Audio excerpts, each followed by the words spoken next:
In that moment, Klein felt an almost surreal sensation, as though he had been pulled back into his former life. But the sight of the brass-grid gas lamp and the silver-inlaid tin canister of hand-ground coffee that old Neil always used reminded him sharply of his current reality. The transmigrator, Emperor Roselle, is truly from my world? He's using simplified Chinese, a script non-existent here, to record his secrets?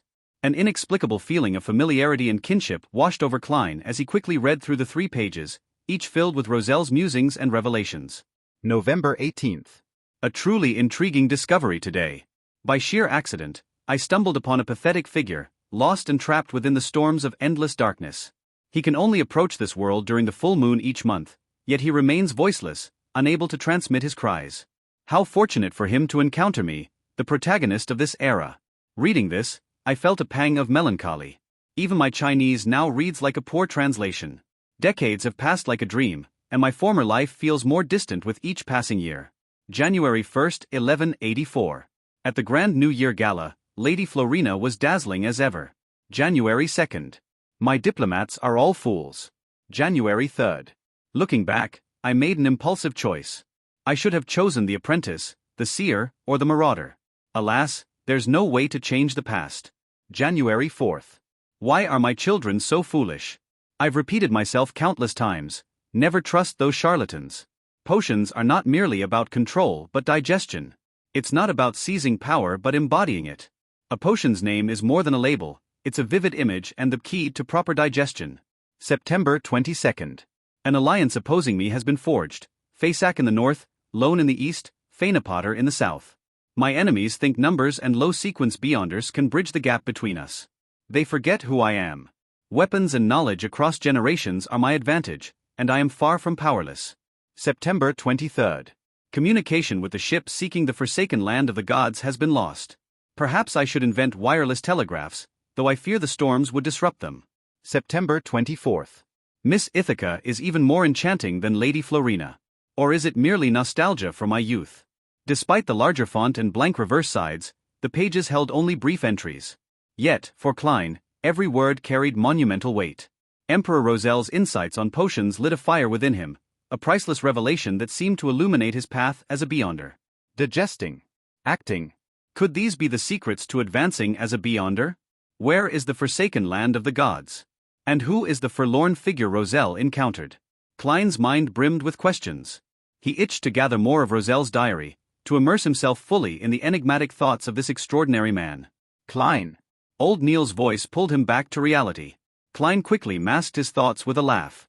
I was trying to decipher it, thinking I'd uncover something profound. Ah, youth, old Neil chuckled. I once thought I was special too.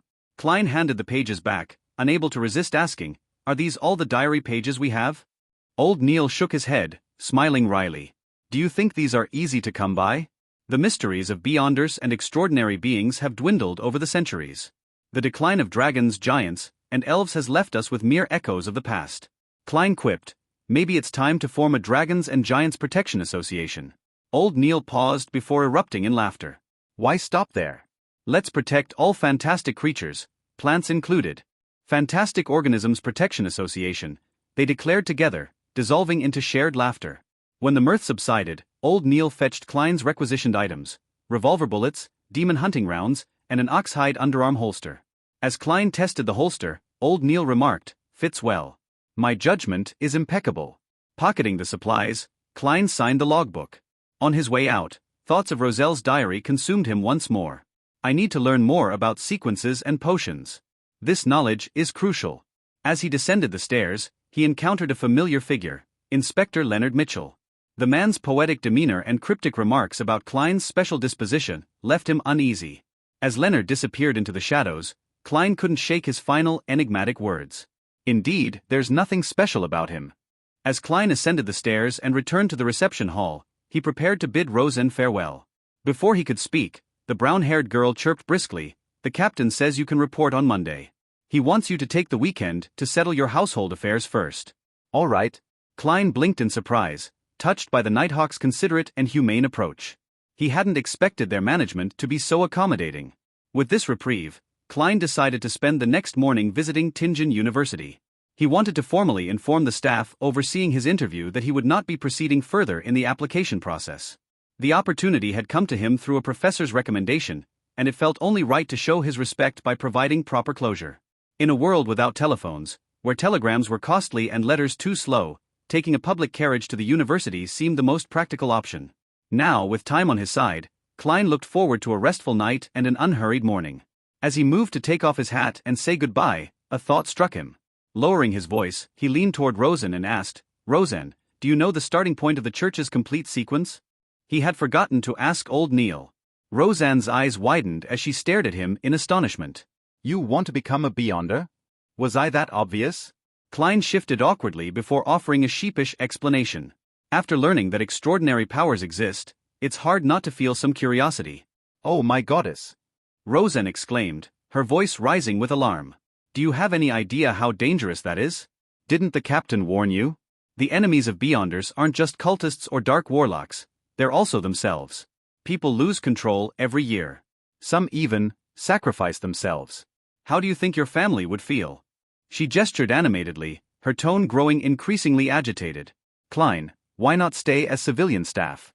It's safe, the salary grows steadily, and after a few years, you'll have enough saved to rent a nice house in Northborough or the suburbs. Then you can marry a charming lady, have adorable little angels, and live a wonderful life." "Roseanne, stop!" Klein interrupted, exasperated but amused. "I just want to understand the basics for now." Roseanne fell silent for a moment, looking slightly contrite. "I'm sorry. It's just, because of what happened to my father, I get overly emotional about this kind of thing. But truthfully, I deeply respect anyone who chooses to become a Nighthawk." "I understand," Klein said, nodding reassuringly. Roseanne blinked her light brown eyes before continuing, her voice soft but steady. "My father used to say that becoming more powerful doesn't eliminate risks, it magnifies them. The higher you climb in the sequence, the more terrifying things you encounter. Facing the unknown often leads only to death or insanity. He told me this just 2 weeks before he sacrificed himself." She noticed Klein's sympathetic expression and quickly added, "Don't look at me like that. My life is great now, really. Fear is only natural when dealing with such things." "I only want to know the basics," Klein repeated gently, unsure whether to laugh or cry. Roseanne nodded slowly. "All right. I've overheard Captain and old Neil discussing it before.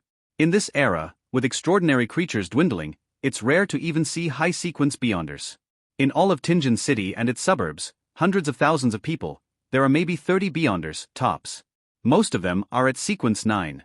She brightened suddenly, clenching her fist with renewed energy. "And among those 30, most are sleepless, the starting point of our church's sequence." "Indeed." Klein nodded thoughtfully, intrigued. Roseanne leaned closer, her voice lowering conspiratorially. "Sleepless don't need to sleep at night. Just 3 to 4 hours of rest during the day is enough. They can see through darkness without light, and their physical strength, intuition and mental acuity all peak at night. But they still rely on demon hunting bullets and other tools for threats beyond their capabilities. My father was a sleepless." Klein listened intently as Rosen continued. "The next level is sequence 8, Midnight Poet, and after that, sequence 7, Nightmare." "Nightmare?" Klein immediately thought of Dunn Smith's ability to guide dreams. "Captain." Roseanne's eyes widened in surprise. "You know about that?" "Captain once entered my dream," Klein said, lowering his voice further. Roseanne's expression shifted to one of awe. "There are only 2 sequence 7 Beyonders in Tingen City's church. The captain must be one of them. Even in a larger diocese like Backlund, he'd still be a formidable figure."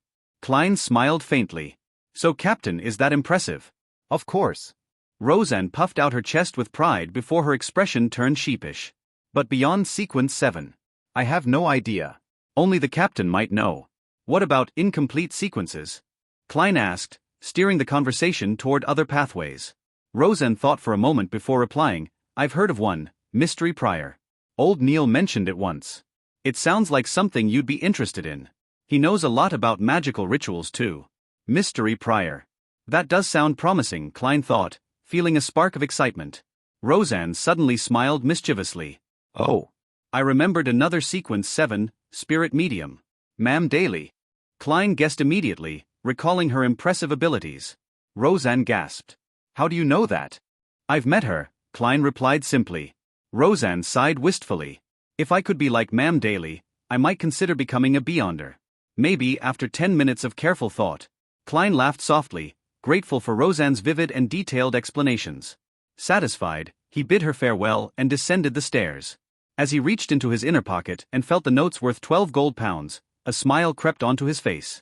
According to the customs of the Foodaholic Empire, China, a celebration was in order after earning money. Tonight, it was time to treat Melissa to dinner.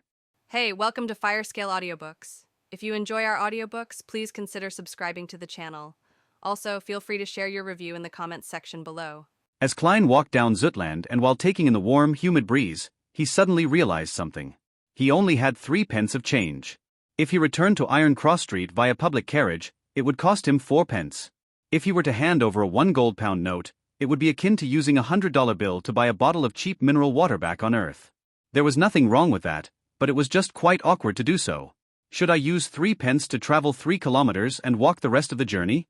Klein reached into his pocket with one hand as he slowed down his pace, considering other solutions. That won't do. Soon, he rejected the idea. It would take him a while to walk the remaining journey. Considering how he was carrying 12 pounds, a massive fortune, it was not safe. Furthermore, he had deliberately not brought the revolver with him, afraid that the Nighthawks would confiscate it. If he were to encounter the danger that instigated Welch's death, there was no way he could fight back. Get some change from a nearby bank? No way. There's a 0.5% processing fee. That's way too extravagant. Klein shook his head silently. Just the thought of the fees involved pained his heart. Having ruled out one solution after another, Klein's eyes suddenly lit up when he saw a clothing shop in front of him. That's right. Wouldn't the normal course of action be to buy something appropriately priced to get some change? A formal suit, shirt, vest, trousers, leather boots, and a cane were all within budget. They had to be bought sooner or later. Oh, it's very troublesome when fitting clothes. Besides, Benson knows more about this than me and he's better at bargaining. I should consider it only after he's back. Then should I buy a cane? That's right. As the saying goes, a cane is a gentleman's best choice of defense. It is half as good as a crowbar. A gun in one hand and a cane in the other is the combat style of a civilized person. After debating internally, Klein made up his mind. He turned around and entered the clothing shop, Wilker Clothing and Hats. The clothing store's layout resembled the clothing stores on Earth. The left wall was filled with rows of formal attires. The middle rows were decked with things like shirts, trousers, vests, and bow ties. On the right were leather shoes and boots placed inside glass cabinets. Sir, may I help you? A male salesperson dressed in a white shirt and red vest came over and asked politely. In Lone Kingdom, rich and powerful gentlemen of high standing enjoyed wearing black suits consisting of white shirts matched with black vests and trousers.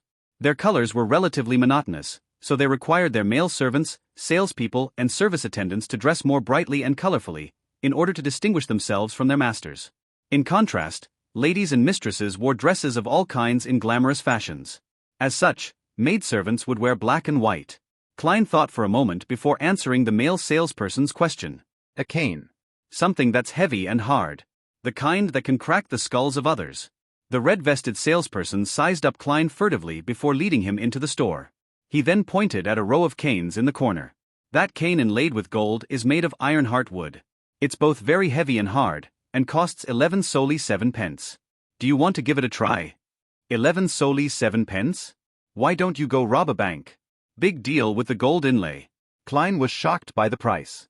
With an unperturbed expression, he nodded gently. All right. The salesperson took down the ironheart wood cane and carefully handed it to Klein, seemingly afraid that Klein would drop and break the merchandise. Klein took the cane and found it heavy. He tried moving with it and discovered that he could not sway it smoothly as he wanted. It's too heavy. Klein shook his head in relief. This is not an excuse. The salesperson took back the cane and pointed at another 3 canes. This is made of walnut wood, created by Tingin's most famous cane artisan, Mr. Hayes. It's priced at 10 solely 3 pence. This is made of ebony wood and inlaid with silver. It's as hard as iron, costing 7 solely 6 pence. This is made from the core of a white boly tree and also inlaid with silver, costing 7 solely 10 pence. Klein tried each one of them and found them of appropriate weight. He then tapped them with his fingers to gain an understanding of their hardness. Finally, he chose the cheapest one. I'll take the one made from ebony wood. Klein pointed at the cane with the silver inlay which the salesperson was holding. No problem, sir. Please follow me to proceed with the payment. In the future, if this cane is scuffed or stained, you can hand it to us for handling for free. The salesperson led Klein to the counter.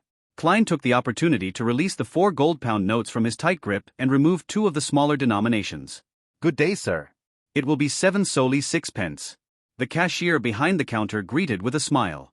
Klein was planning on maintaining his gentlemanly image, but when he extended his hand with the 1 gold-pound note, he could not help but ask, "Can I get a discount?" "Sir, what we have is all handcrafted, so our costs are very high," the salesperson beside him answered. "Since our boss isn't here, we are unable to lower the prices." The cashier behind the counter added, "Sir, sorry about that." All right. Klein handed the note over and received the black silver inlaid cane. While waiting for the change to be given to him, he took a few steps back and distanced himself from them. He swung around his sidearm as a test. Whoosh! Whoosh! Whoosh! The wind sounded heavy when the cane sliced through the air. Klein nodded in satisfaction. He looked forward again, prepared to see notes and coins, but was appalled to see the red-vested salesperson retreating far away. The cashier behind the counter had retracted into a corner, leaning close to a double-barreled shotgun hanging to the wall. The Lone Kingdom had a semi-regulated policy on firearms. To possess a firearm, one needed to apply for an all-purpose weapon permit or a hunter's license. Regardless of which type, one could still not be in possession of restricted military firearms such as repeaters, steam-pressured guns, or 6-barrel machine guns. An all-purpose weapon permit could be used to purchase or store any kind of civilian firearm, but earning the certificate was extremely troublesome. Even merchants of substantial standing might not be approved. A hunter's license was relatively easy. Even farmers in the suburbs could receive approval. However, the license was limited to hunting guns with restricted numbers. People with sizable assets would tend to apply for one to use it for self-defense in emergency situations, such as now. Klein looked at the 2 wary salespeople as the corners of his mouth twitched. He chuckled dryly. Not bad. This cane is perfect for swinging. I'm very pleased. Realizing that he had no intention to assault them, the cashier behind the counter relaxed. He handed over the notes and coins he had taken out with both hands. Klein took a look at what he received and saw 2 5 solely notes, 2 1 solely notes, a 5-pence coin, and a 1-penny coin. He could not help but nod inwardly. After a 2-second pause, he ignored the way the salespeople looked at him and unfurled the 4 notes towards the light to ensure that the anti-counterfeit watermarks were present. Klein put away the notes and coins when he was done. With the cane in hand, he tipped his hat and walked out of Wilker Clothing and Hats. He extravagantly spent 6 pence by taking a short-distance trackless carriage before transferring and reached home safe and sound. After closing the door, he counted the 11 pounds and 12 solely notes thrice before placing them into the desk drawer. He then found the bronze revolver with the wooden grip. Clink. Clang. 5 brass bullets fell onto the table when Klein inserted the silver demon hunting bullets which had complicated patterns and the dark sacred emblem into the revolver cylinder. Like before, he only inserted 5 rounds and left an empty spot to prevent any misfires. The remaining rounds were placed together with the 5 ordinary bullets in a small iron case. Pa! He snapped the cylinder in place, giving him a sense of security. He excitedly lodged the revolver into the holster at his armpit and buckled it securely. Then, he repeatedly practiced unbuckling and drawing the gun. He rested whenever his arms ached, and this continued until sunset when he heard the sounds of tenants walking along the corridor outside. Phew! Klein let out a foul breath before putting his revolver back into his underarm holster. Only then did he take off his formal suit and vest. He wore back his usual brownish-yellow coat and swung his arms to relax them. Tap, tap, tap. He heard the sound of nearing footsteps before the twisting sound of an inserted key. Melissa with her soft, black hair entered. Her nose twitched a little as she swept her gaze towards the unlit stove. The luster in her eyes dimmed slightly. "Klein, I'll heat up the leftovers from last night. Benson will likely be home tomorrow." Melissa turned to look at her brother. Klein had his hands in his pocket as he leaned against the edge of the desk. He smiled and said, "No, let's eat out." Eat out? Melissa questioned in surprise. "How does Silver Crown Restaurant at Daffodil Street sound?" "I heard they serve delicious food," suggested Klein. But Melissa was still confused. Klein grinned and said, "To celebrate my new job." you found a job? Melissa's voice rose unknowingly. But isn't the Tingen University interview tomorrow?" Another job. Klein gave a faint smile before fishing the stacked notes from the drawer. "They even gave me an advance of 4 weeks' pay." Melissa looked at the gold pounds and solely as she widened her eyes. Goddess. What job did you get?" This? Klein's expression froze as he deliberated on his words. "A security company whose mission is to seek, collect, and protect ancient relics. They were in need of a professional consultant. It's a 5-year contract, earning me £3 a week.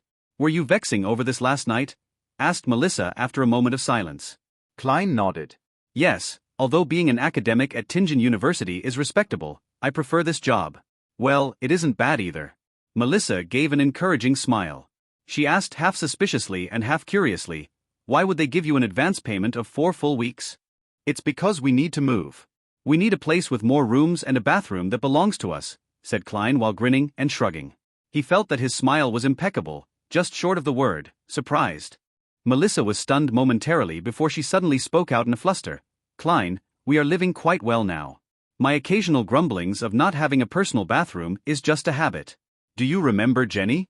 She lived next door to us, but ever since her father was injured and lost his job, they had no choice but to move to Lower Street. The family of 5 ended up staying in one room, with 3 of them sleeping in a bunk bed and 2 of them sleeping on the ground. They even wished to rent the remaining empty spot to someone. Compared to them, we are really very lucky. Don't waste your salary on this matter. Besides, I love Mrs. Smyron's bakery. Sis, why is your reaction completely different from how it played out in my head? Klein's expression went blank when he heard his sister. The sky outside was gradually dyed golden as Klein looked into Melissa's eyes. He was momentarily at a loss for words. None of the lines he prepared could be used. He coughed lightly twice as he quickly racked his brains. Melissa, this isn't a waste of salary. In the future, my colleagues, as well as Benson's colleagues, might visit. Are we going to host them in such a place? When Benson and I get married and have wives, are we still going to sleep in bunk beds? None of you have fiancés yet, right? We can wait a little while and save up more money in the meantime, answered Melissa in a logically concise manner. No, Melissa. This is a societal rule. Klein was stumped and could only count on lofty principles. Since I'm earning £3 a week, I should look like I'm earning £3 a week. To be honest, having rented an apartment before with others, Zhou Mingrue was no stranger to his present living conditions as Klein. He was very used to it, but it was because of his past experience that he knew how inconvenient such an environment was for a girl. Furthermore, his goal was to become a beyonder and study mysticism to find his way home. In the future, he was bound to conduct some magical rituals at home. Having too many people in the apartment building made incidents prone to happen. Klein saw that Melissa was about to continue arguing, and hurriedly added, "Don't worry. I'm not planning to get a bungalow, but probably a terrace. Basically, it has to have a bathroom we can call ours. Also, I like Mrs. Smyron's bread, Tingen biscuits, and lemon cakes too. We can first consider places near Iron Cross Street and Daffodil Street." Melissa pouted her lips slightly and fell silent for a moment before nodding slowly. "Besides, I'm in no rush to move either. We have to wait for Benson to return," said Klein with a chuckle. "We can't have him be shocked when he opens the door to find nothing, right? Imagine him saying in astonishment, 'Where are my things? Where are my siblings? Where's my home? Is this my home? Did I make a mistake? Goddess, wake me up if this is a dream. Why is my home gone after a few days of absence?" His mimicking of Benson's tone made Melissa involuntarily smile as her eyes scrunched up and revealed her shallow dimples. No, Mr. Frankie would definitely be waiting by the door to get Benson to hand over the apartment keys. Benson wouldn't even be able to come up. The girl disparaged the miserly landlord. In the Moretti household, all of them would like to make Mr. Frankie the butt of their jokes for every trivial and major matter. It was all thanks to Benson who initiated this practice. Right, there's no way he would switch locks for the tenants after us, Klein echoed with a smile. He pointed at the door and quipped, "Miss Melissa, shall we head to Silver Crown Restaurant for a celebration?" Melissa sighed gently and said, "Klein, do you know Selina? My classmate and my good friend." Selina? An image of a girl with wine-red hair and deep brown eyes surfaced in Klein's mind. Her parents were Evernight goddess believers. They had named her after Saint Selina as a blessing. She was not yet 16, and was half a year younger than Melissa. She was a happy, cheerful, and outgoing lady. Yes. Klein nodded in affirmation. Her elder brother, Chris, is a lawyer. He currently earns close to £3 a week as well. His fiancée works part-time as a typist, described Melissa. They have been engaged for more than 4 years. To ensure a decent and stable life after marriage, they are still saving money to this very day. They have yet to go down the wedding aisle and plan to wait for at least another year. According to Selina, there are many people like her brother. They typically get married after 28. You have to make advanced preparations and save up. Don't squander your money. It's just a meal at a restaurant. Is there a need to preach at me? Klein was rendered at a loss whether to laugh or cry. After a few seconds of thought, he said, "Melissa, I'm already earning £3 a week, and I'll have increments every year. There's no need for you to worry. But we need to save some money in the case of any unexpected emergencies. For example, what if that security company suddenly closes down? I have a classmate whose father's company went bankrupt. He had to find temporary work at the pier, and their living conditions turned terrible instantly. She had no choice but to quit school," advised Melissa with a serious expression. Klein extended his hand to cover his face. That security company and the government. Yes, it has some connections with the government. It will not easily close down. But even the government isn't stable. After every election, if the party in power changes, many people will have their positions stripped off. It turns into a mess. Melissa retorted in an unyielding manner. "Sis, you sure know a lot." Klein found the humor in his exasperation as he shook his head. "All right then. Then I'll boil some soup with the leftovers from yesterday. Buy some pan-fried fish, a slab of black pepper beef, a small bottle of butter, and a cup of malt beer for me. Anyway, there should still be some celebration." They were commonly sold items by hawkers on Iron Cross Street. A piece of pan-fried fish was 6 to 8 pence, a not-so-big piece of black-peppered beef was 5 pence, a cup of malt beer was a penny, and a bottle of butter weighing about a quarter pound was 4 pence, but buying a pound of butter would only cost one solely 3 pence. The original Klein was responsible for buying ingredients during holidays, so he was no stranger to the prices. Klein did a mental estimate that Melissa would need about one solely 6 pence. Therefore, he took out 2 one solely notes. "All right." Melissa did not object to Klein's proposal. She put down her backpack of stationery and took the notes. When he saw his sister taking out a tiny bottle for the butter and pots for the other food before briskly walking to the door, Klein thought for a moment and shouted out to her. Melissa, use the remaining money to buy some fruits. There were many hawkers on Iron Cross Street who would buy low-quality or expiring fruits from other places. The residents were not outraged about this because the prices were extremely cheap. They could taste the magnificent flavors after removing the rotten parts, so it was a cheap enjoyment. With that said, Klein took a few brisk steps forward and took out the remaining copper pennies from his pocket and stuffed it into his sister's palm. "Ah." Melissa's brown eyes looked at her brother in puzzlement. Klein took 2 steps back and smiled. "Remember to go to Mrs. Smiron's. Reward yourself with a tiny lemon cake." Melissa's mouth widened as she blinked. Finally, she said a single word, "Okay." She quickly turned around, opened the door, and ran toward the stairwell.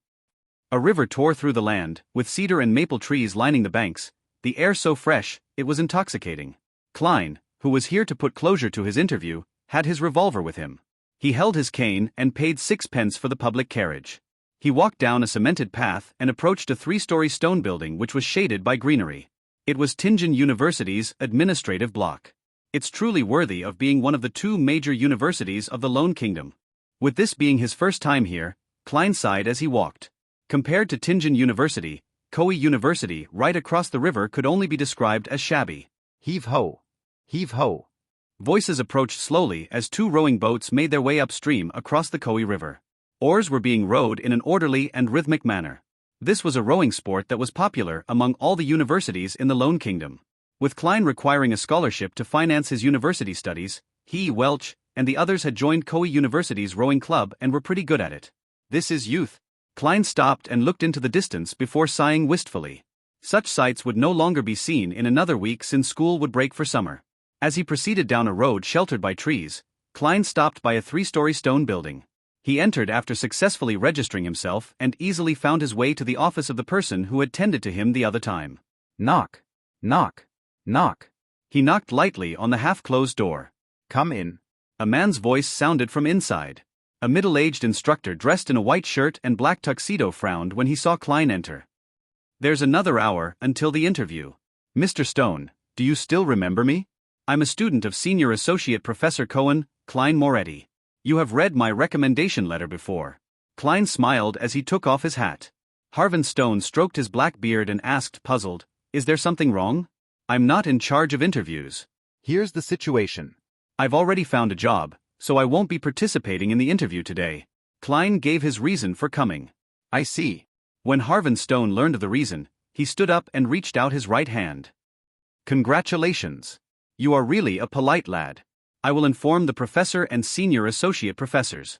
Klein shook Harvin's hand and planned on making a little small talk before bidding him farewell when he heard a familiar voice behind him. "Moretti, you found another job?" Klein turned around and saw an elder with a head of silver hair that left a deep impression on his silhouette. His deep, blue eyes sunk deep into his face and he had few wrinkles. The man looked sharp in his black tuxedo. Good afternoon, mentor. Mr. Azik, he hurriedly greeted. Why are the two of you here? The elder was none other than Senior Associate Professor of Koei University's History Department, who was also his mentor, Mr. Quentin Cohen. Beside Cohen was a middle-aged man with bronze-colored skin of average build. He did not have any facial hair and held a newspaper in his hand. His hair was black and his pupils brown. His facial features were soft as his eyes revealed an indescribable sense of weariness, like it had seen the vicissitudes of life. Beneath his right ear was a black mole which could only be seen if looked at carefully. Klein recognized him since he was Koei University's History Department lecturer, Mr. Azik, who often helped the original Klein. He enjoyed debating with his mentor, Senior Associate Professor Cohen. They often had a clash of opinion, but even so they were best friends, otherwise they would not have enjoyed meeting up for a chat. Cohen nodded and said with a relaxed tone, Azik and I are here to participate in an academic conference. What kind of job did you get?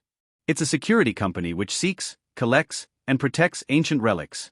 They were in need of a professional consultant and are paying me £3 a week. Klein repeated what he said to his sister yesterday. Following that he explained, as you know, I prefer exploring history, instead of summarizing it. Cohen nodded slightly and said, everyone has their own choices. I'm very happy that you bothered to come to Tingen University to inform them instead of just not showing up. At that moment, Azik interjected, Klein, do you know what happened to Welch and Naya? I read in the newspapers that they were killed by burglars. The incident has become a case of armed burglary? And why is it already in the newspapers? Klein was taken aback as he weighed over his words. I'm not very clear of the specifics as well. Welch had obtained a diary of the Solomon Empire's Antigonus family from the 4th epoch. He sought my help in interpreting it. I helped them for the first few days, but I later got busy with job hunting. The police even came to me 2 days ago. He deliberately divulged the matter regarding the Solomon Empire and the Antigonus family in hopes of getting any information from the two history teachers. The 4th epoch. Cohen muttered with a frown. The bronze-skinned and weary eyes of Azik went blank first before he inhaled. He rubbed his temple with his newspaper-wielding left hand and said, Antigonus, rings a bell. But why can't I remember?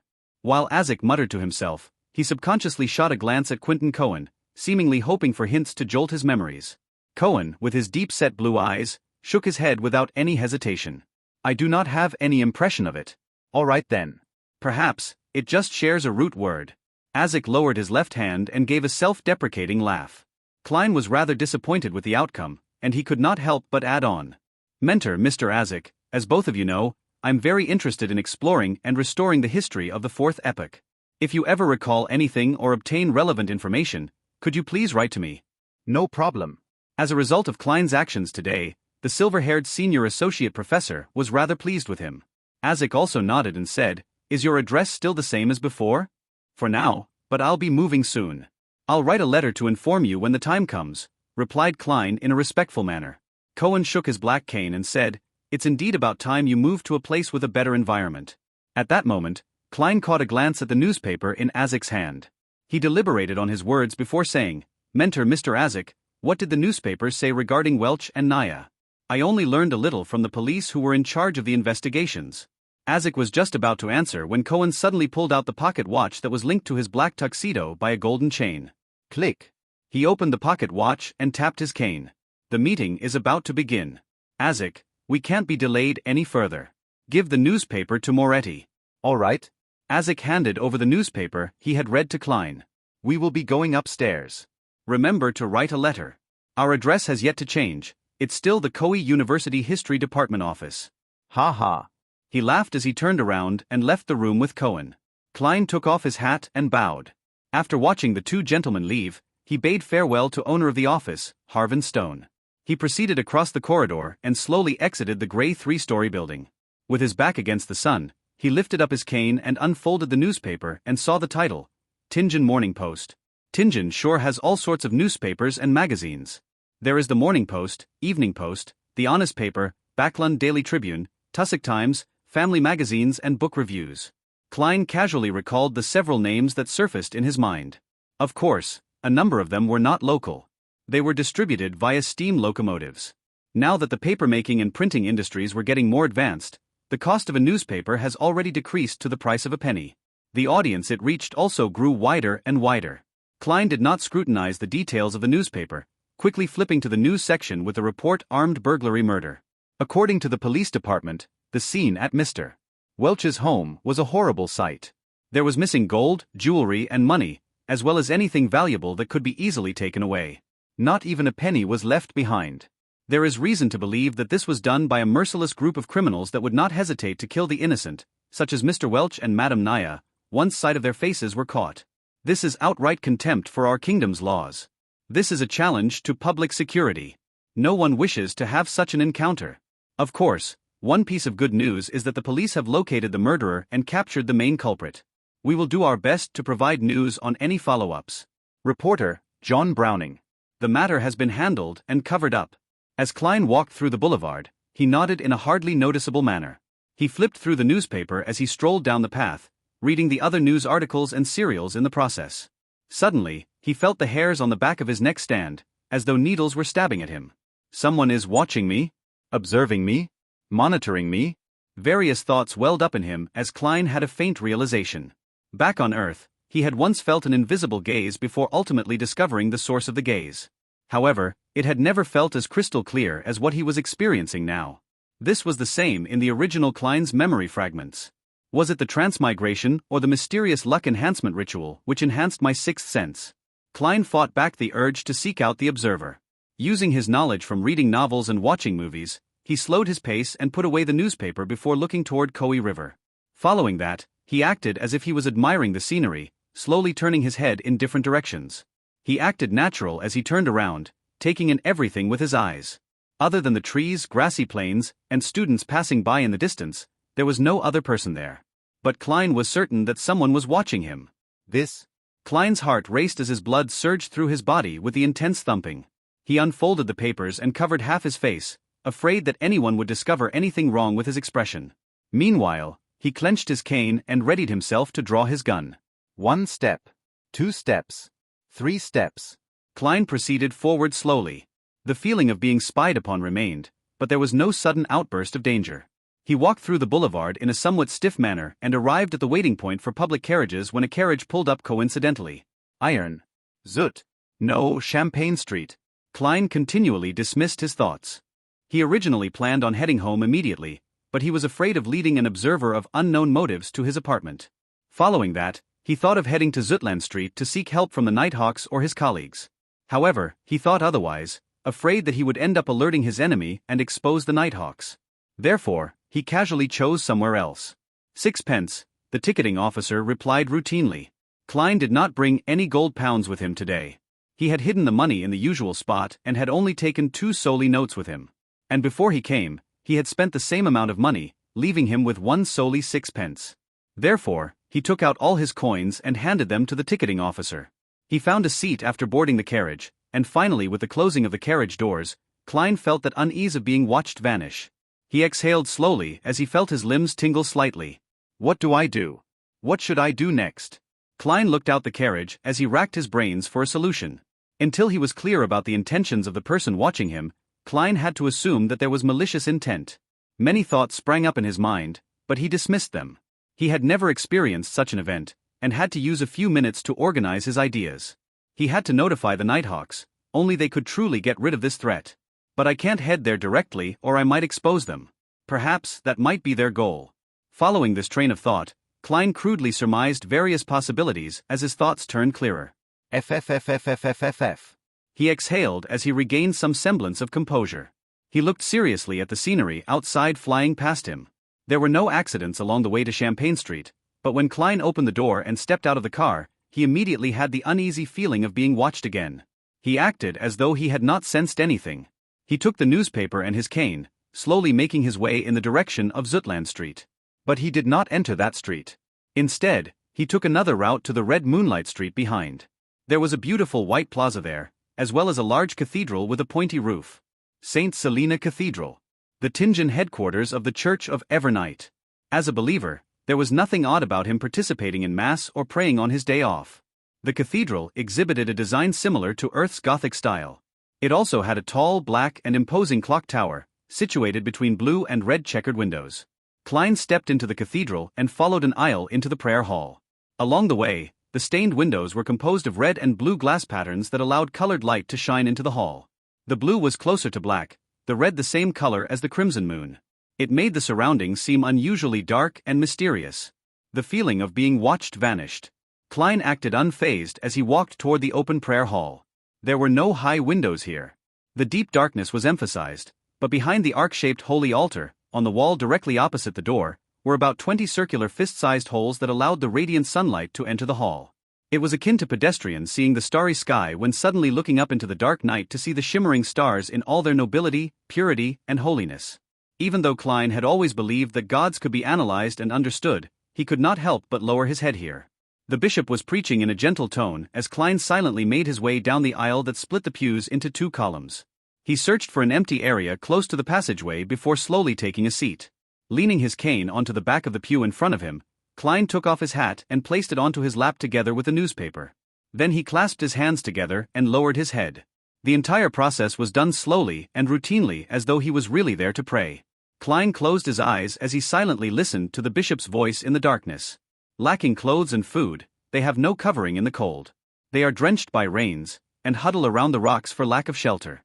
They are orphans snatched from the breast, hope lost on them. They are the poor that have been forced off the proper path. The ever-night did not forsake them, but bestowed them with love won. Echoes amplified as they entered his ear. Klein saw a swath of darkness in front of him as he felt his spirit and mind cleansed. He calmly took it in until the bishop finished his preachings and ended Mass. After which, the bishop opened a confessional door beside him. Men and women began lining up. Klein opened his eyes and donned his hat once more. With his cane and newspaper, he stood up and found his place in line. It was his turn after more than 20 minutes. He stepped in and closed the door behind him. There was darkness in front of him. "My child, what do you wish to say?" The bishop's voice sounded from behind the wooden damper screen. Klein took out the 7th Unit, Special Operations Department, badge from his pocket and handed it over to the bishop through an opening. "Someone is tailing me. I wish to find Dunsmith." As though he had been infected by the silent darkness, his tone turned softer as well. The bishop took the badge and after a few seconds of silence, he said, "Turn right from the confession booth and walk to the end. There will be a secret door to the side. Someone will lead the way after you enter." As he spoke, he pulled a rope inside the room, causing a particular priest to hear a chime.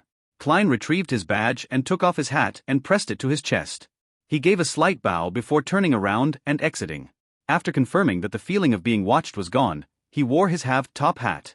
Without any excessive emotions, he held his cane and turned right, until he arrived by an arched altar. He found the secret door in the wall facing his side. He silently opened it before sneaking in quickly. The secret door closed silently as a middle-aged, black-robed priest appeared under the illumination of gas lamps. "What is it?" the priest asked tersely. Klein showed his badge and repeated what he said to the bishop. The middle-aged priest did not ask further questions. He turned around and proceeded forward in silence. Klein nodded and took off his hat. With his black cane, he followed silently in tow. Roseanne had once mentioned that heading left from the crossroads towards Cheney's Gate would reach St. Selena Cathedral. Tap, tap, tap. The sound of footsteps echoed through the dark, narrow corridor, which was otherwise silent. Klein kept his back straight as he kept up with the priest's pace. He did not pose questions or chat idly with him, remaining silent like a windless body of water. After passing through the heavily guarded passageway, the priest opened a secret door with a key and pointed down a stairwell made of stone. "Turn left at the intersection to reach Cheney's Gate. May Goddess bless you." Klein gestured the sign of the crimson moon on his chest. Commoners practiced etiquette, while the religious partook in ritual blessings. "Praise the Lady." The priest returned with the same gesture. Klein did not speak further as he walked down the dark stone stairwell with the aid of the refined inlaid gas lamps on both sides of the wall. Midway, he subconsciously turned back and saw the priest standing at the entrance. He was in the shadows and appeared like an immobile wax statue. Klein looked away and continued to proceed down. It did not take long before he hit ground laid with ice-cold stone slabs. This led him to the intersection. He did not turn towards Cheney's Gate because Dunsmith, who had recently finished his shift, was definitely not there. He turned right and saw the familiar path. Klein went back up another flight of stairs and appeared inside Blackthorn Security Company. Seeing doors that were tightly shut or half-closed, he did not rush into them. Instead, he went to the reception and saw a brown-haired girl focused on a magazine with a sweet smile. "Hi, Roseanne." Klein came to her side and deliberately rapped the table. Knock. Rosen stood up suddenly and knocked over a chair and said in a fluster, "Hi, nice weather today. Why you, Klein, why are you here?" She patted her chest and heaved a few sighs of relief. She was like a young lady afraid that her father had caught her skiving. "I need to find Captain," answered Klein simply. You gave me a fright. "I thought Captain came out." Roseanne glared at Klein. "Don't you know how to knock?" "Humph, you should be thankful that I'm a tolerant and kind woman." "Well, I do prefer the term lady. Is there a reason why you are looking for Captain?" "He's in the room opposite Mrs. Oriana." Even though he felt uptight, Klein was so amused by Roseanne he smiled. He pondered for a moment before saying, "A secret." Roseanne's eyes widened, and while she reeled in her disbelief, Klein did a slight bow before bidding her farewell. He went through the reception's partition and knocked on the door of the first office on the right. "Come in." Dunn Smith's deep and gentle voice sounded. Klein pushed the door and opened before closing the door behind him. He took off his hat and bowed. "Good morning, Captain." "Good morning, how can I help you?" Dunn's black trench coat and hat were hanging on a clothes stand to his side. He was dressed in a white shirt and black vest. Even though his hairline was rather high, his gray eyes were deep, and he appeared much fresher. "Someone is following me," Klein honestly answered without any embellishments. Dunn leaned back and clasped his hands together. His deep gray eyes silently looked at Klein's eyes. He did not follow up on the topic of being followed and instead asked, "You came from the cathedral?" "Yes." Klein answered. Dunn nodded gently. He did not comment on its merits or demerits as he switched the subject back. "It might be that Welch's father doesn't believe the cause of death that we reported and had hired a private investigator from Wind City to investigate the matter." Mid-Seashire's Constant City was also known as Wind City. It was a region with extremely advanced coal and steel industries. It was one of the top 3 cities of the Lone Kingdom. Before waiting for Klein to give his opinion, Dunn continued, "It might also be a result of that notebook. We happen to be investigating where Welch received the Antigonus family's notebook. Of course, we can't eliminate other people or organizations that might be seeking out this notebook." "What should I do?" Klein asked in a serious voice. Without a question, he hoped that it was the first reason. Dunn did not immediately answer him. He raised his coffee mug and took a mouthful, his eyes not showing the sliver of a ripple. "Return the way you came, then do anything you wish." "Anything?" Klein returned with a question. "Anything." Dunn nodded with certainty. "Of course, do not scare them off or violate the law." "All right." Klein took a deep breath and bade him farewell. He left the room and went back underground. He turned left at the intersection, and bathed in the light from the gas lamps on the 2 walls, he arrived silently to the empty, dark, and cold passageway. The sound of his footsteps echoed, making him sound more alone and terrified. Soon, Klein arrived at the stairwell. He went forward and saw a shadow standing there, the middle-aged priest. The two did not say a word when they met. The priest turned around in silence and made way. He proceeded silently before returning to the prayer hall. The circular holes behind the arched altar were still as pure and bright, while the darkness and silence of the building's interior remained. There were still men and women lining outside the confessional, but much fewer than before. After waiting for a moment, Klein slowly left the prayer hall with his cane and newspaper as though nothing had ever happened, successfully leaving St. Selena Cathedral. The moment he walked out, he saw the burning sun. He immediately regained the familiar feeling of being observed. He felt like he was prey being eyed by a hawk. Suddenly, a question surfaced in his mind. Why didn't the observer follow me into the cathedral? Although I could have still used the dark environment and the priest to conceal my temporary disappearance, would it be hard for him to continue monitoring me by pretending to pray? If he had not done something wrong, there would be no problem walking in with an open and above-board manner, right? Unless the person has some dark history, making him afraid of the church or fear the bishop, knowing that he might have the powers of a beyonder. In that case, the likelihood of it being a private investigator is very slim. Klein exhaled and no longer acted as nervous as he was previously. He took a casual stroll before going around and to the back of Zutland Street. He stopped at an ancient-styled building with mottled walls. The address on the door was 3. Its name was the Zutland Shooting Club. Part of the police department's underground shooting range was open to the public as a way to earn some additional funds. Klein went in and the feeling of being watched vanished instantly. He took this opportunity to hand over his Special Operations Department badge to the attendant. After a short verification, he was led underground to a small, confined shooting range. 10-meter target, Klein informed the attendant simply. Next, he retrieved the revolver from his underarm holster and the box of brass bullets from his pocket. The feeling of being suddenly targeted made his desire to protect himself win over his procrastination. Therefore, he could not wait to come over to practice his shooting. Pa. After the attendant left, he flicked open the cylinder and removed the silver demon hunting bullets. Following that, he filled the cylinder with normal brass bullets. This time, neither did he leave an empty spot to prevent misfiring, nor did he take off his formal attire and have top hat. He planned on practicing in his usual getup. After all, it was impossible for him to shout, "Wait a minute, let me change into something more comfortable," after encountering an enemy or danger. Click. Klein closed the cylinder and rolled it with his thumb. Suddenly he held the gun in both hands, raised it up straight, and aimed at the target more than 10 meters away. However, he was in no hurry to shoot. Instead, he recalled his experience at military training 1, how to form a line with the iron sights, and knowledge about a gun's recoil. Rustle. Rustle. While his clothes rustled, Klein repeated his aiming and his holding stance. He was as serious as a student taking a high school exam. After repeating it several times, he retreated to the wall and sat down on a long soft bench. He placed the revolver to the side, began massaging his arms, and rested for quite a while. He spent a few minutes recalling his practice before he picked up the revolver with the wooden handle and bronze cylinder. He got into standard firing position and pulled the trigger. Bang. His arm trembled as his body moved back from the recoil. The bullet missed the target. Bang. Bang. Bang. Drawing from the experience he gained, he shot again and again until all 6 rounds were finished. "I'm starting to hit the target." Klein stepped back and sat down again as he exhaled. Click. He swung the cylinder out and allowed the 6 shells to fall to the ground. Then, without a change in expression, he inserted the remaining brass rounds in. After relaxing his arm, Klein stood up again and returned to his shooting position. Bang. Bang. Bang. Ringing shots echoed as the target shook. Klein practiced and rested repeatedly. He expended all 30 normal rounds and the remaining 5 from before. He gradually hit the target and started aiming for the bull's eye. He swung his sore shoulders and threw out the final 5 shells. He lowered his head and inserted the demon hunting bullets with the complicated patterns back into the gun, leaving an empty spot to prevent misfiring. After putting the revolver back into his underarm holster, Klein patted the dust from his body and walked out the shooting range to return to the streets. The feeling of being observed arose once again. Klein felt calmer than he previously felt as he slowly walked to Champagne Street. He spent 4 pence on a tracked carriage to return to Iron Cross Street before returning to his own apartment. The feeling of being spied upon vanished without a trace. Klein took out his keys and opened the door to see a short-haired man nearing his 30s and wearing a linen shirt seated at a desk.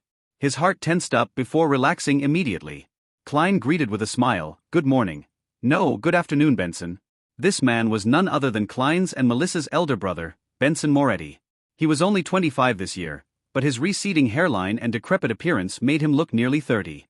He had black hair and brown eyes, resembling Klein somewhat, but he lacked the faint scholarly air which Klein had. Good afternoon, Klein. How was the interview? Benson stood up as he grinned. His black coat and half-top hat were hanging on a protrusion of their bunk bed. Horrible, Klein replied in a deadpan manner. When he saw Benson stunned, Klein chuckled and added, "In fact, I didn't even participate in the interview. I found a job ahead of the interview and it pays £3 a week." He repeated what he told Melissa again. Benson's expression calmed down as he shook his head with a laugh. "It feels like I'm seeing a child grow up. Well, this job is pretty good." He sighed and said, "It's great that the first thing I heard is such good news after being away for work. Let's celebrate tonight and buy some beef." Klein smiled. "Sure, but I believe Melissa will feel the pinch. Let's buy some ingredients later in the afternoon? Let's bring at least 3 soli?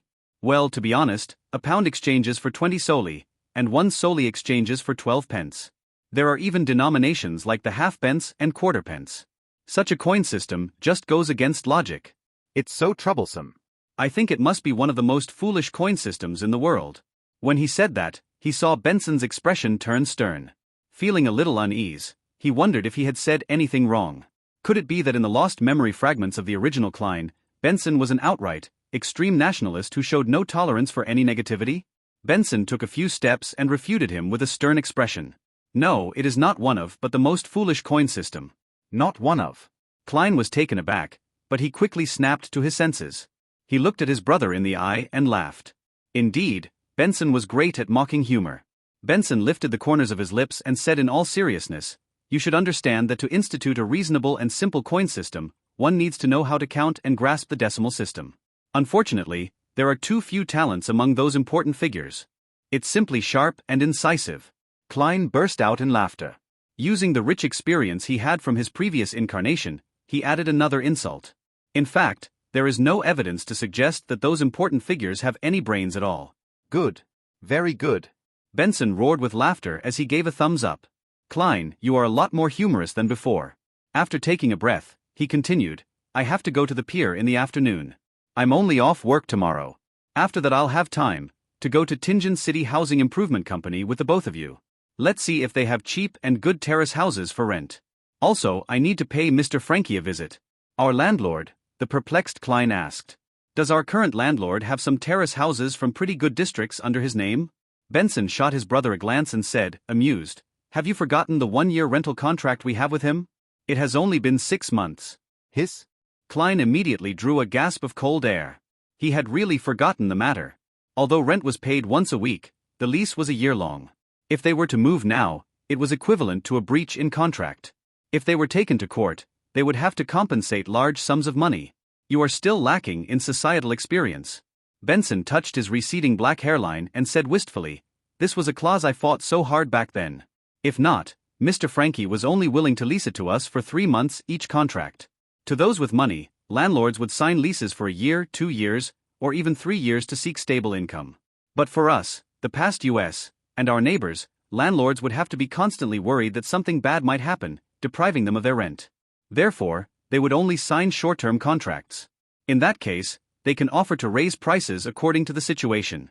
Klein summarized and added, using the original Klein's memories and his own experience as a tenant. Benson sighed and said, this is the cruel reality of today's society. All right, you don't have to worry. The issue with the contract can be easily resolved. To be frank, even if we owe him a week's rent, Mr. Frankie would have immediately thrown us out and confiscated whatever valuable items we have. After all, his intelligence is below that of a curly-haired baboon's. There's no way he can comprehend overly complicated matters. Upon hearing this, Klein suddenly recalled a particular Sir Humphrey's meme. He shook his head and said seriously, no, Benson. You are wrong. Why? Benson was puzzled. Mr. Frankie's intelligence is still slightly higher than a baboon's, Klein replied in all seriousness. Just as Benson seemed to smile in response, he added, if he is in form. Ha ha. Benson lost it and burst out in laughter. After a series of rapturous laughter, he pointed at Klein, momentarily unable to put his thoughts in words. Only then, he returned to the topic at hand. Of course, as a gentleman, we cannot employ such shameless tactics. I will discuss this with Mr. Frankie tomorrow. Believe me, he's easily convinced, easily. Klein had no doubts regarding Benson's point. The existence of the gas pipes was excellent proof. After some idle chatter between the brothers, the remnants of pan-fried fish from the previous night were made into a soup with some vegetables. During the boiling process, the steam moistened the rye bread. Smearing a little butter on the bread, Klein and Benson had a simple meal, but they were very satisfied with it. After all, the fragrance and sweetness of butter brought them endless aftertastes. After Benson left, Klein headed to the lettuce and meat market with 3 soli notes and some spare pennies. He spent 6 pence on a pound of beef and 7 pence on a fresh and succulent fish with few bones. Additionally, he bought potatoes, peas, radishes, rhubarbs, lettuce and turnips, as well as spices such as rosemary, basil, cumin, and cooking oils. During this entire time, he continued to feel like he was being watched, but there was no physical interaction. After spending some time at Smyron Bakery, Klein returned home and began weightlifting with heavier items such as books to train his arm strength. He had planned to exercise by military boxing, which he learned from his compulsory military stint for students. However, he had already forgotten the radio exercise routines from school, much less boxing, which was only taught during the military stints.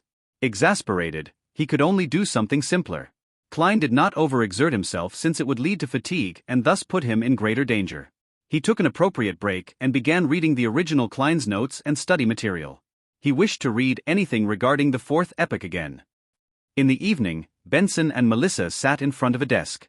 The food was placed neatly like children in upper primary school. The fragrances of the dishes were composed of a rich melody of scents, the soul captivating fragrance of the stewed beef, the obviously tender potatoes, the sweetness of the thick pea soup, the mellow flavors of the stewed rhubarb, and the sweetness of the buttered rye bread.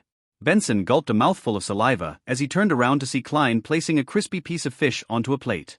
He felt the fragrance of the oil permeate through his nostrils into his throat and then into his stomach.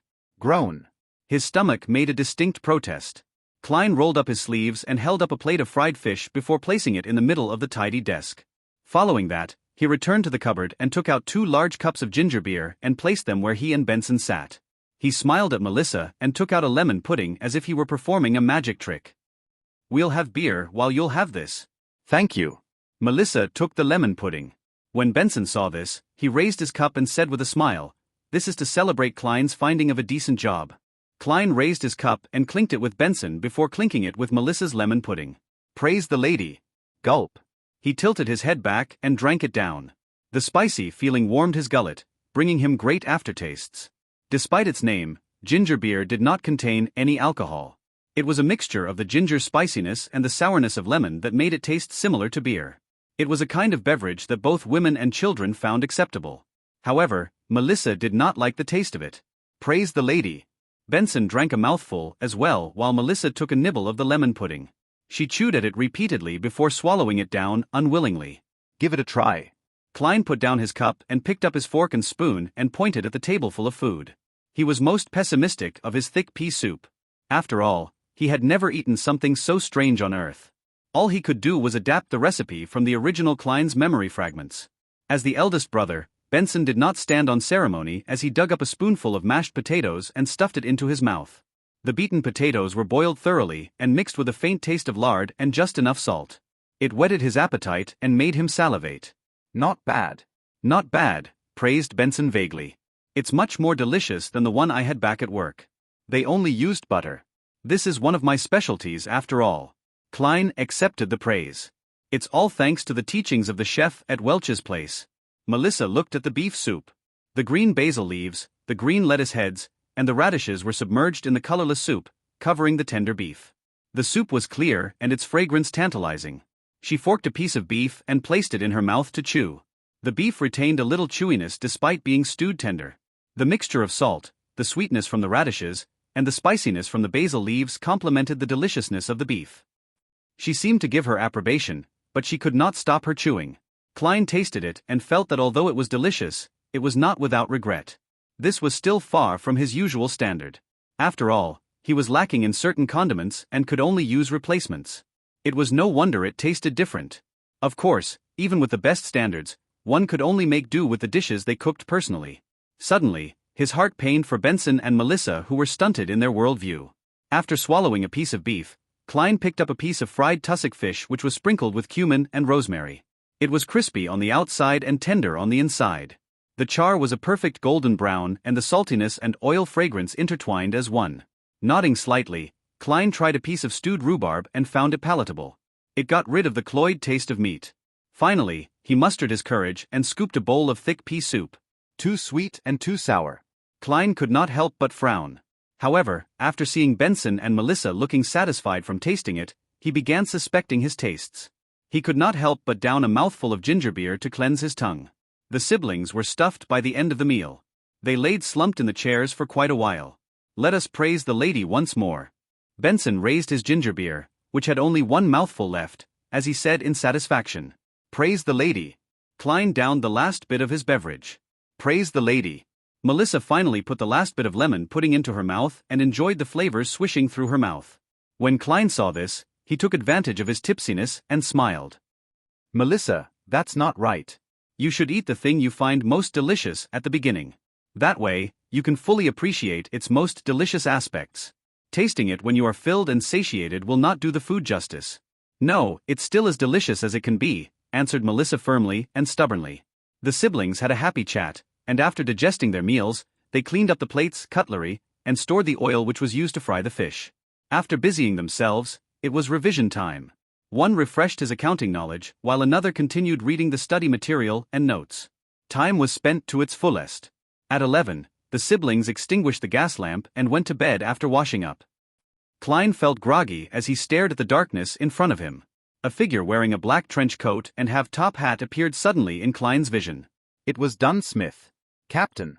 Klein jolted awake and knew he was dreaming. Dunn's gray eyes remained calm, as though he was mentioning something trivial. Someone has sneaked into your room. Pick up your revolver and force him to the corridor. Leave the rest to us. Someone has sneaked into my room? The observer has finally taken action? Klein jumped in fright, but did not dare ask further.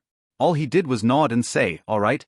The scene before his eyes changed immediately as a swath of colors appeared like the bursting of bubbles. Klein's eyes opened as he carefully turned his head. He looked toward the window and saw a thin but unfamiliar back standing at his desk, rummaging for something in silence. Ba-dump. Ba-dump. Ba-dump. Klein's heart began beating rapidly. It shrank into a clump before expanding abruptly. It made his body tremble gently. There was an instant when he nearly forgot what he had to do until the lurking figure suddenly paused. The figure pricked his ears slightly as though listening for any changes. Blood flowed back from his brain as Klein regained his basic cognitive abilities. He reached beneath the pillow for the wooden grip of the revolver. He felt the firm but smooth feeling as he rapidly calmed down. He silently and slowly pulled out the revolver and aimed it at the trespasser's head. To be honest, he had no confidence in striking the intruder. Although he was already able to stably hit the target during practice, a moving person and a fixed target were completely different. He was not arrogant enough to confound the two together. However, he vaguely remembered something from his previous life.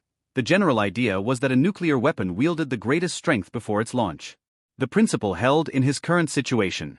The best deterrence was before he shot. By not pulling the trigger or shooting blindly, the intruder was unable to determine whether or not he was a complete rookie who had an extremely high chance of missing him.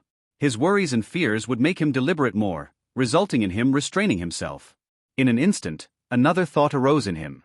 It immediately made Klein turn decisive. He was not the kind of person who turned calmer when faced with danger. Instead, he had already imagined the situation when he faced the observer, using intimidation instead of attacking. The Foodaholic Empire had an idiom: where there is precaution there will be no danger. When Klein pointed his gun at the intruder, the thin man froze suddenly, as though he had sensed something. Following that, he heard a voice that hid a chuckle. "Good evening, sir." The scrawny man clasped both his hands together, and his body seemed to tense. Klein sat on the lower bunk, aimed the person's head with the revolver, and tried to speak as leisurely and as naturally as he could. "Please raise both of your hands and turn around. Try to do it slow. To be frank, I am very timid and I get nervous easily. If you move too quickly, I can be frightened, and I can't guarantee that there won't be a situation where I misfire." "Yes, that's right." The scrawny man raised both of his hands and held them up near his head before turning his body bit by bit. The first thing that came into view was a black tight suit with neat buttons. Next, he caught a pair of brown eyebrows that were thick and sharp. The intruder's deep blue eyes didn't reflect fear, but rather gazed upon Klein with the intensity of a ferocious beast. It seemed that if Klein were careless for a second, the other person would leap forward and tear him to pieces.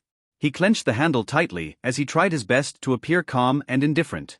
It was only when the thin man faced him completely did Klein jerk his chin towards the door. He softly and gently said, "Sir, let's take this outside. Do not disturb the beautiful dreams of others. Oh, do keep your motion slow. Lighten your footsteps a little too. It's basic courtesy for a gentleman." The thin man's cold pupils rolled as he swept Klein a glance. He continued raising his hands as he walked slowly to the door. Under the revolver's aim, he twisted the handle and slowly opened the door. When the door was half opened, he suddenly lowered himself and rolled forward. The door was pulled by a strong wind and it closed with a slam. Benson, who was on the top bunk, was stirred. He almost woke up in a daze. At that moment, a leisurely and serene melody entered from outside. The heavy and comfortable voice started to sing. "Oh, the thread of horror, the hope of crimson cries. One thing at least is certain, that this life flies. One thing is certain, and the rest is lies. The flower that once has bloomed forever dies one." The poem seemed to possess the power to calm and relax others. Benson, who was on the top bunk, and Melissa, who was in another room, again fell asleep amid their grogginess.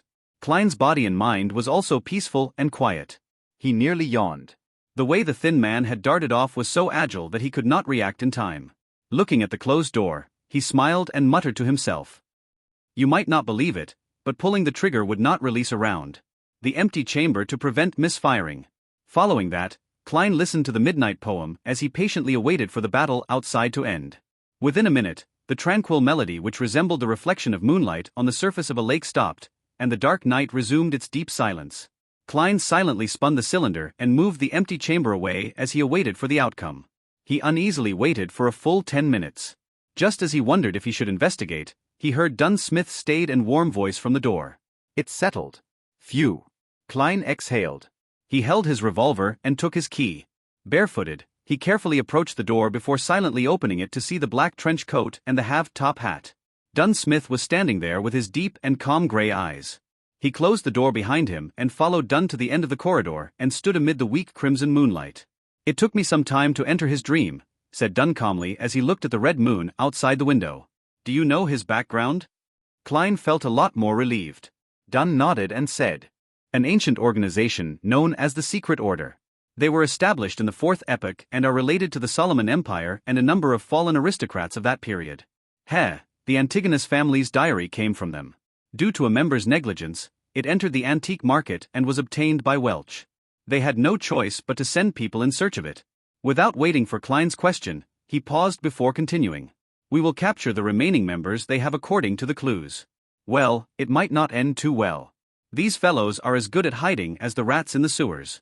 But at the very least, they would believe that we have likely obtained the Antigonus family's notebook or that we have obtained a critical clue.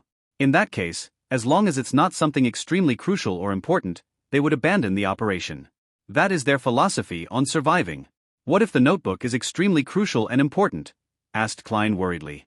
Dunn smiled without an answer. "Instead," he said, "we know very little of the secret order. Our success this time is all thanks to your sharp wits.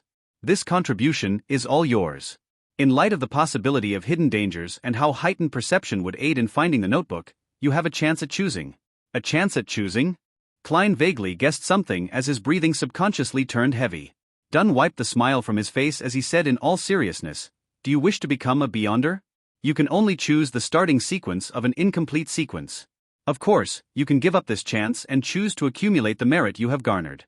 Then, all you have to do is wait till there's sufficient room for you to become a Sleepless, which is also the first complete sequence the goddess has bestowed on the Nighthawks." "Indeed." Klein felt delighted and did not have any hesitant emotions. He took the initiative to ask, "Then from which of the sequence 9s can I choose from?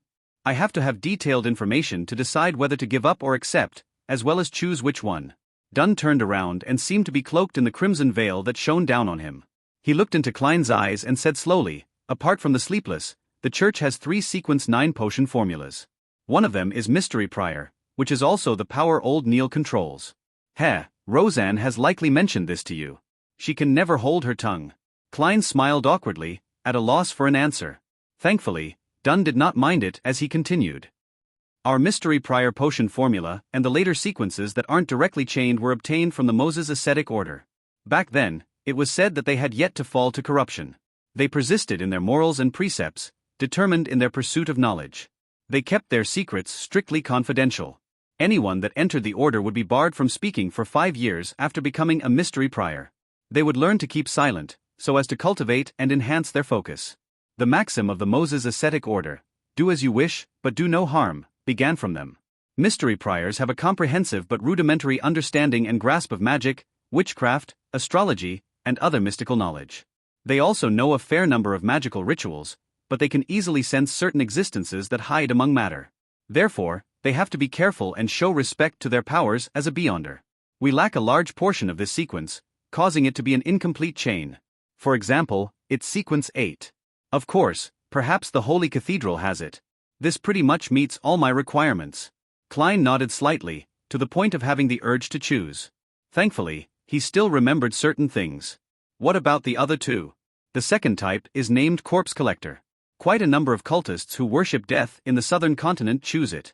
After consuming the potion, unintelligent dead spirits would mistake them as one of their kind and not attack them. They would gain resistance to the cold, decay, and corrosiveness of cadaveric auras. They will be able to directly see a portion of evil spirits and see the characteristics and weaknesses of undead creatures, as well as gain certain attribute enhancements.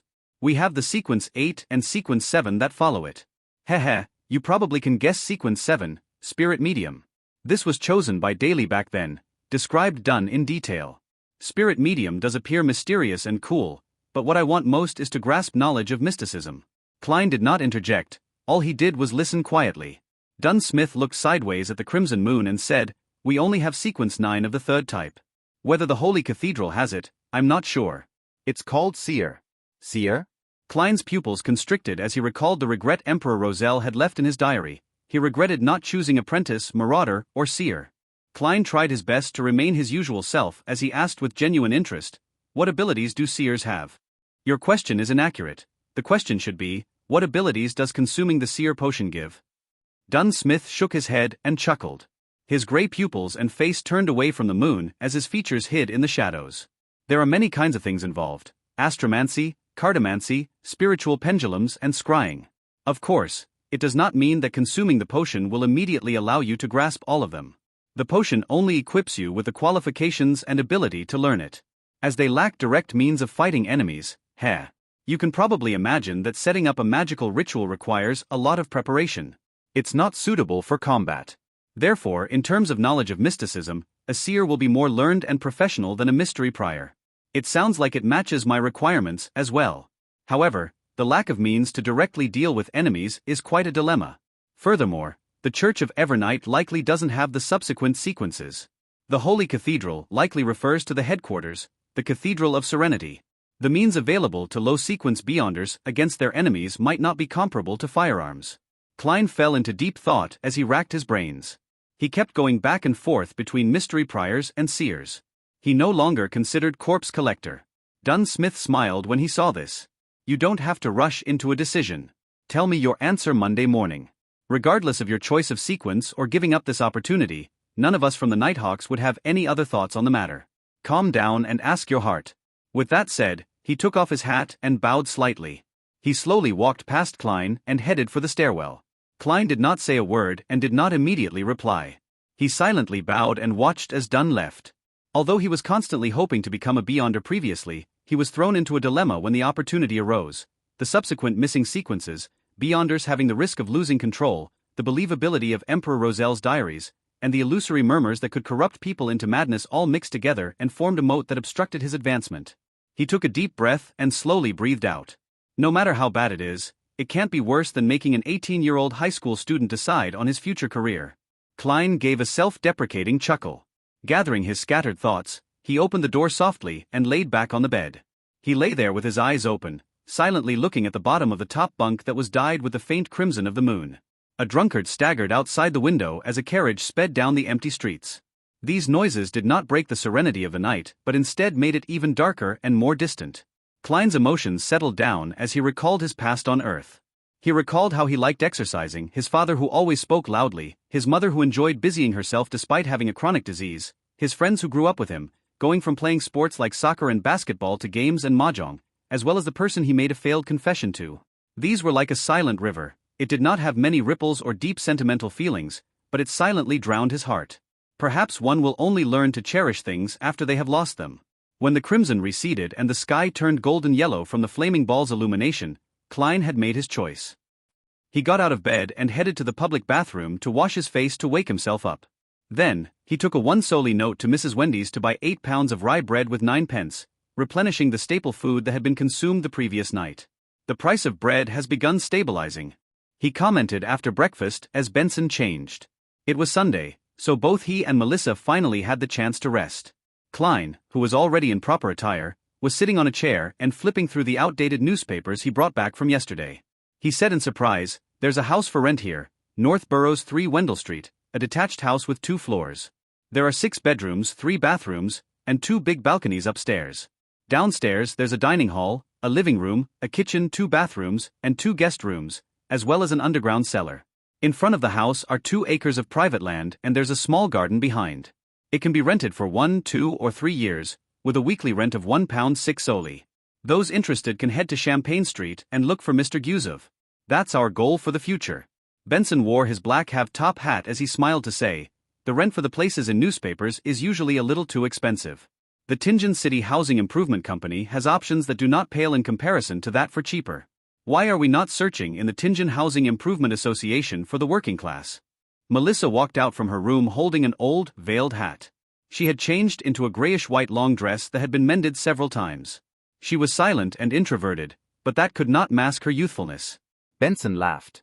"Where did you hear of the Tingen Housing Improvement Association for the working class? Jenny? Mrs. Rochelle? Or is it from your good friend Selina?" Melissa looked to the side and whispered a reply, "Mrs. Rochelle. While washing up last night, I happened to meet her. She asked me about Klein's interview and I told her roughly what happened. Then, she suggested I find the Tingen Housing Improvement Association for the working class. Benson noticed Klein's puzzled expression and shook his head in amusement. They are targeted at the poor. Well, a precise description is that they are a housing association for the lower strata of society. They build and renovate houses that basically have communal bathrooms. They only provide 3 choices: a single, double, or triple bedroom. Do you wish to continue living in such an environment? The Tianjin City Housing Improvement Company is in the same business as them, but they also provide choices for the lower middle class.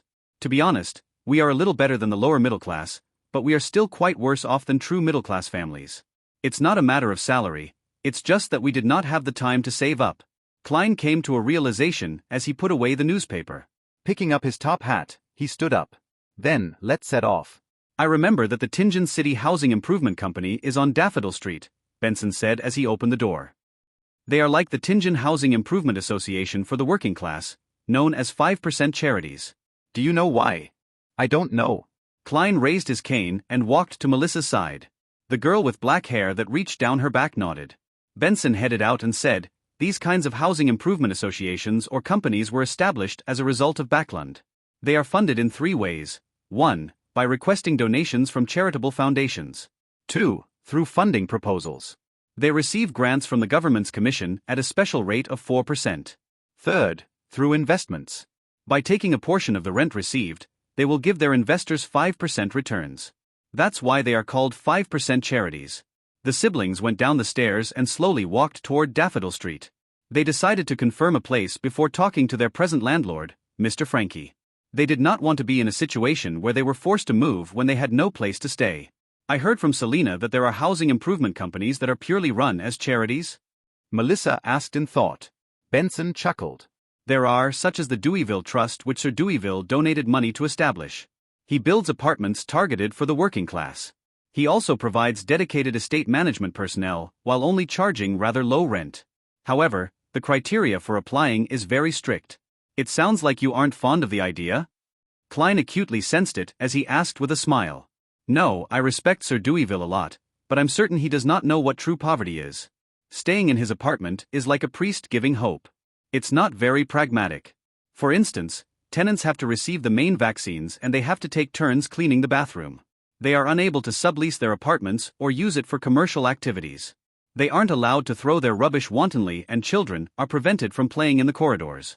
Goddess, does he wish to make everyone ladies and gentlemen? Benson answered in his usual tone. Klein creased his brows in doubt. Doesn't sound problematic. Those are all very reasonable criteria. Yeah. Melissa nodded in agreement. Benson cocked his head and looked at them before chuckling.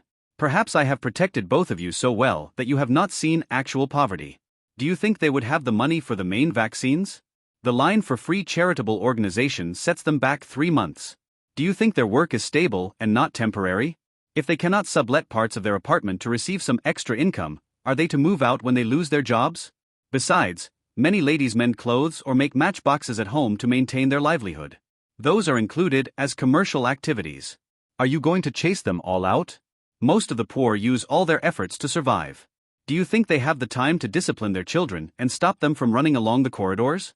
Perhaps they can only be locked at home until they're old enough, then sending them to places that accept child labor when they are around 7 or 8 years old.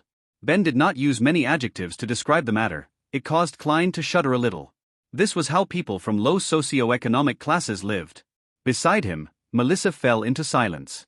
It took a long while before she said in an ethereal tone, Jenny no longer wished for me to visit her after she moved to Lower Street. Let's hope her father gets back on his feet after that injury and finds a stable job. However, I have seen too many alcoholics use alcohol to numb themselves. Benson laughed with a somber tone. Klein was at a loss for words.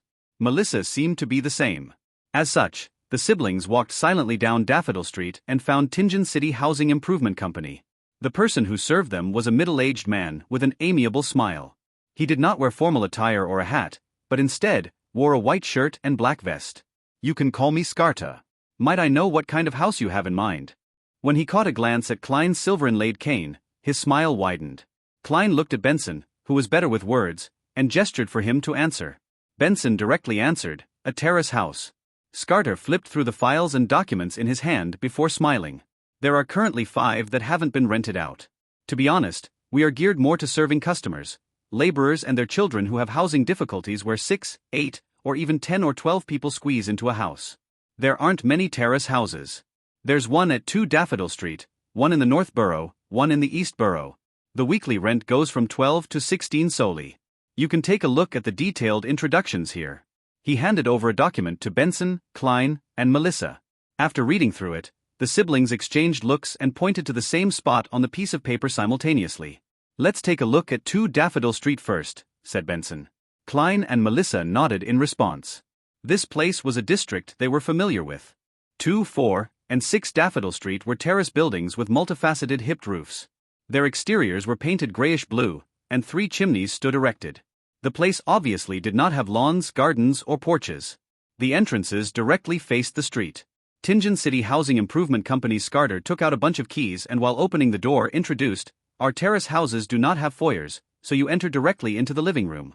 There's an oriel window facing Daffodil Street, so there's pretty good lighting." Klein, Benson, and Melissa were greeted by a fabric sofa bathing in the golden rays of the sun, and an area more spacious than their previous 2-bedroom apartment. This living room can be used as a guest hall.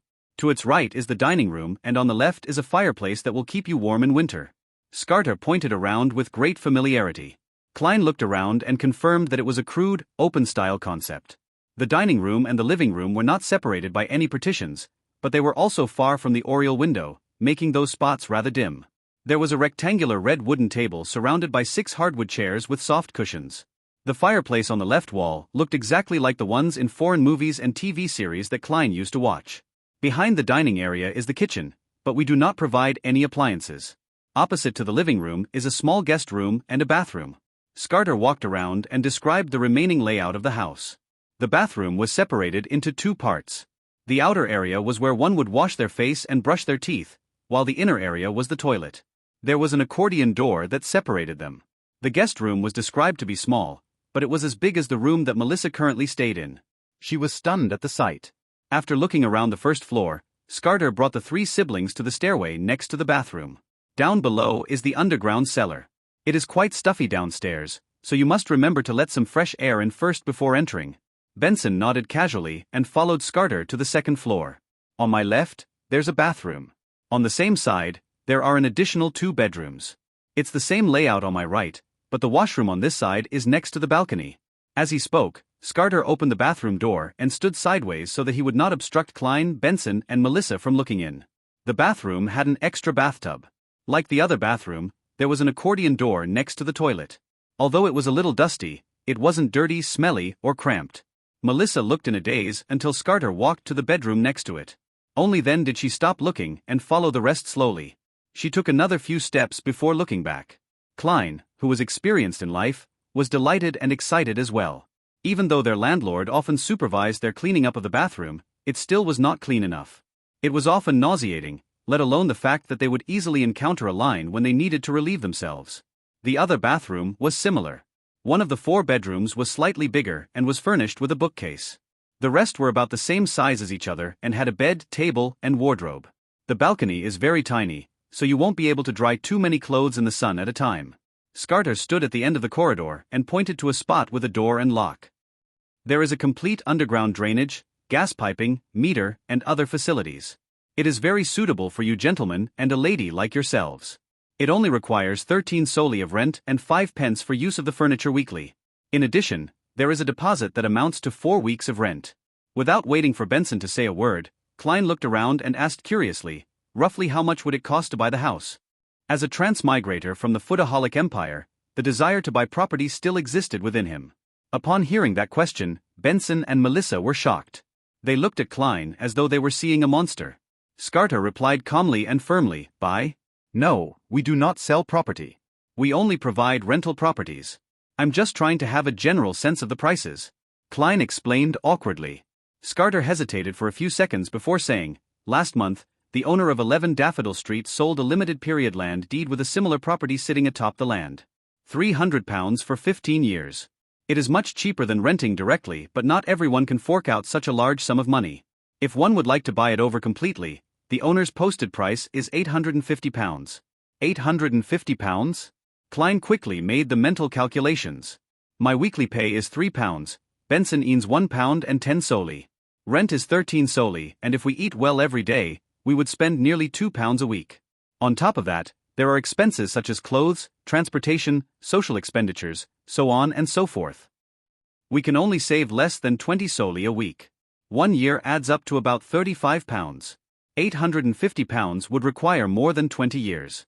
Even if we bought the land for a limited period of time for £300, it would take us at least 8 or 9 years. That doesn't include getting married, living independently, raising children, traveling, and so on. In a world without individual housing loans, most people are likely to opt for rental. Realizing this, he stepped back and stole a glance at Benson. He beckoned him to talk to Scarter about the rent. As for Melissa's intentions, they were obvious from her bright eyes. At that moment, Klein had a feeling like he was unleashing Benson. Benson tapped his plain cane and looked around before he said, "We should take a look at other houses. The dining area's lighting isn't good, and the balcony is very small. Look, only that bedroom has a fireplace, and the furniture is too old. If we move in, we have to at least change half of these." He pointed out faults in a hurried tone, spending 10 minutes to persuade Scarter to lower the rent to 12 soldi and the furniture usage fee to 3 pence, while rounding up the deposit to £2. Without further ado, the siblings returned with Scarter to the Tingen City Housing Improvement Company and signed 2 copies of the contract. They then headed over to the notary office of Tingen City to notarize the contract. After paying the deposit and first week's rent, Klein and Benson's remaining money added up to £9, 2 soldi and 8 pence. Standing before the door of 2 Daffodil Street, they each held a bunch of copper keys. They were momentarily unable to look away, their emotions churning within them. It feels like a dream. After a while, Melissa lifted her head to look at the future Moretti residence, and she spoke with a low yet unsteady voice. Benson let out a breath and smiled. Then don't wake up. Klein wasn't as emotional as they were. He nodded and said, "We need to change the locks of the main door and balcony door as soon as possible. There's no hurry. The reputation of Tingen City Housing Improvement Company is very good. The rest of the money is for your formal suit. However, before that, we need to pay Mr. Frankie a visit." Benson pointed in the direction of the apartment. The siblings made do with rye bread at home before heading for a terrace apartment on Iron Cross Street. When they knocked on their landlord's door, Mr. Frankie declared imposingly while his short frame perched on a sofa, "You know my rules. No one is allowed to be behind their rent." Benson leaned forward and smiled. "Mr. Frankie, we are here to give up our lease." That's straightforward. Would negotiating this way work? Standing beside Benson, Klein was shocked when he heard him. On the way here, Benson had said that his bottom line was a compensation of 12 soldi. Give up your lease? No. We have a contract, and there's still half a year left. Frankie glared at Benson as he flailed his arms. Benson looked at him seriously and waited for a moment before saying calmly, "Mr. Frankie, you should understand that you could have made much more money." "Make much more?" Frankie asked with interest, touching his skinny face. Benson sat up straight and explained with a smile, "The 2-bedroom unit was rented to the 3 of us for 5 soldi and 6 pence. But if you were to rent it to a family of 5 or 6 people, with 2 or 3 of them working and getting paid, I think they would be willing to pay more to stay there instead of staying at Lower Street where it's ridden with crime. I think 5 soldi 10 pence or 6 soldi would be a reasonable price." Frankie's eyes brightened up and his throat moved as Benson continued to say, "Besides, you are certainly aware that rental prices have been increasing in recent years. The longer we stay, the greater a loss you incur."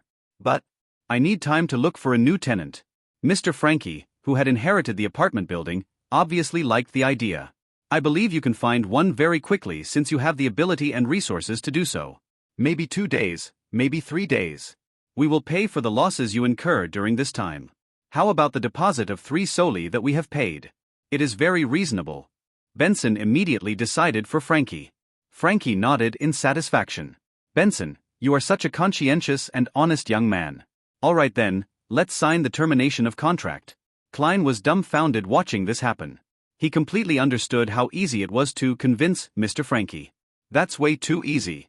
With the problem of the previous contract resolved, the 3 siblings first helped Klein buy his formal wear and then got busy with moving house. They didn't have anything heavy or bulky as bulkier items belonged to the landlord. Thus, Benson and Melissa rejected Klein's idea of hiring a carriage, and instead carried their things themselves. They went back and forth between Daffodil Street and Iron Cross Street. The hot sun outside the window set in the west, and golden rays shone through the oriel window, scattering across the desk surface. Klein looked at the rack that had books and notebooks arranged neatly before putting an ink bottle and a fountain pen on the table which he had wiped earlier. "It's finally over." He let out a breath of relief and heard his stomach growl. He loosened his rolled-up sleeves as he walked towards the door. He had a bed that belonged to him. The bedsheet and blanket were white, old but clean. Klein twisted the doorknob and walked out of his bedroom. Just as he was preparing to say something, he saw both doors on the opposite side open simultaneously as Benson and Melissa came into his view. Looking at the dust and dirt marks on their faces, Klein and Benson suddenly burst out into laughter, sounding abnormally cheerful. Melissa bit her lips lightly, but the laughter was contagious. She eventually let out a soft laugh. The next morning, Klein stood before a full-length mirror with no cracks, seriously smoothing out his collar and sleeves of his shirt. The outfit included a white shirt, black tuxedo, silk top hat, black vest, a set of trousers, boots, and a bow tie. He felt the pinch of paying £8 in total. However, the effect was great. Klein felt that his reflection in the mirror exhibited greater scholarly qualities and made him look more handsome. Click. He closed his pocket watch and put it into his inner pocket. He then took his cane and hid his revolver. He took the tracked public carriage and arrived at Zutland Street. The moment he entered the Blackthorn Security Company, he realized that he was so used to his previous lifestyle that he had forgotten to give Melissa extra money but allowed her to walk to school instead. Shaking his head, he took note of it before stepping into Blackthorn Security Company. He saw the brown-haired girl, Roseanne, making coffee. A rich aroma permeated throughout the office. Good morning, Klein. The weather is great today, Roseanne greeted him with a smile. To be frank, I have always been curious. In such weather, don't you men feel hot wearing those formal suits? I know for a fact that Tingin's summer isn't as hot as the South's, but it is still summer. It's the price of style, Klein replied humorously. Good morning, Miss Roseanne. Where's the captain? Same old place. Roseanne pointed inside. Klein nodded. He went through the partition and knocked on Dunn Smith's office door. Come in. Dunn's voice was deep and gentle as usual. When he saw Klein, who looked quite different in a set of nice formal wear, he nodded and his gray eyes smiled. Have you decided? He asked. Klein took a deep breath and answered seriously, Yes, I have made a decision. Dunn slowly sat up straight. His expression became solemn, but the deep recesses of his gray eyes remained the same. Tell me your answer. Klein replied without hesitation, Seer. Dunn Smith stared at Klein with his gray eyes for a full minute without a word. Klein did not cower under the pressure of the silence and his gaze. He continued, locking his eyes with Dunn. You must understand that once you consume the potion, there will be no room for regret. Finally, Dunn spoke again in a deep emotionless voice. Klein grinned and said, I know, but I respect the voice in me. First, Sleepless does not meet my requirements. It was the same for Spectator, which he heard from the Tarot Club based on description. He was unsure when he would come into contact with other Beyonder pathways. A slow remedy could not work for an urgent situation, therefore, there was no need for him to wait. By the same logic, Corpse Collector was eliminated as well, leaving the two choices, Mystery Prior and Seer. Under the premise that potions of the same sequence were equally dangerous and him unable to obtain more information, as well as the fact that both Mystery Prior and Seer met his requirements, then regardless of whether Emperor Roselle was making a passing remark or if he really regretted not choosing Apprentice, Marauder and Seer, it was enough to tip the balance in his heart. Furthermore, he could tell from the diary that as long as he figured out the true essence of digestion and acting, he would be able to avoid the negative effects the potion would bring to a significant extent. As for the murmurings and illusory enticements that could drive people to corruption and madness, he had already encountered that even without being a Beyonder. All right. Dunn stood up and picked up his half-top hat. As he put it on, he said, Follow me down. Klein nodded and gave a gentleman's bow in gratitude. Tap, tap, tap. Both of them ventured down, their footsteps echoing through the silent and vast stairwell and passageway. Klein suddenly felt gripped by anxiety as he tried to find a topic of conversation. Captain, you mentioned that taking the potion would not directly give me the corresponding knowledge on mysticism, that I'll only have the qualifications to learn it. Then, where does the basic knowledge of mysticism come from? Did our predecessors risk their lives for it or obtain it via other means? Every time he went underground, he would find the air especially fresh. Clearly, the ventilation was excellent. However, the occasional gust of wind made one shiver. Dunn glanced at him, the darkness in his gray eyes appearing abnormally deep. He answered calmly, One of them is, as you said, experimentation, summarization, and enhancement. Second, being bestowed by the gods. Third, Herr. The dangerous murmurs that others can't hear do not only growl and roar senselessly. At times, they will describe some matters regarding mysticism. But according to what I know, people who truly listen to the murmurs on a long-term basis have gone mad without exception. Or they would fall to corruption and become monsters. Of course, we must thank them. The notebooks they've left behind are precious treasures in the field of mysticism. Human lab rats? The underground passage's cold humidity made Klein shudder suddenly. Then, would my luck enhancement ritual, which turned into social network magic, eventually lead to similar effects due to the crazy and horrible murmurs? At the intersection, Dunn did not proceed toward Cheney's gate, nor did he turn to the weapons, materials, and archives. Instead, he took Klein to the left and approached St. Selena Cathedral. Midway, he stopped. It was unclear what he touched to open a secret door. This is our Nighthawk team's alchemy room. I will get old Neil to retrieve the seer potion formula and the corresponding materials from inside Cheney's gate. Heh, you have pretty good luck. The goddess has blessed you with her favor. We should still have the materials needed for 2 seer potions. If not, you would have to wait a long while. Dunn pointed at the room behind the door. Wait here. Later, watch old Neil concoct the potion. It's the most basic part of mysticism studies. Oh, do not randomly touch things in there. They are either very dangerous, expensive, or both. With that said, Dunn added like before. Oh right, I forgot something again. Your becoming a Beyonder is a result of you having to face danger and the need to find the notebook. The meritorious deed was only a part of it, therefore, you will not be a member of our team for the time being. You will still be a civilian staff member with a corresponding salary. You will still do what I instructed you to do previously. One additional thing is to learn more about mysticism with old Neil.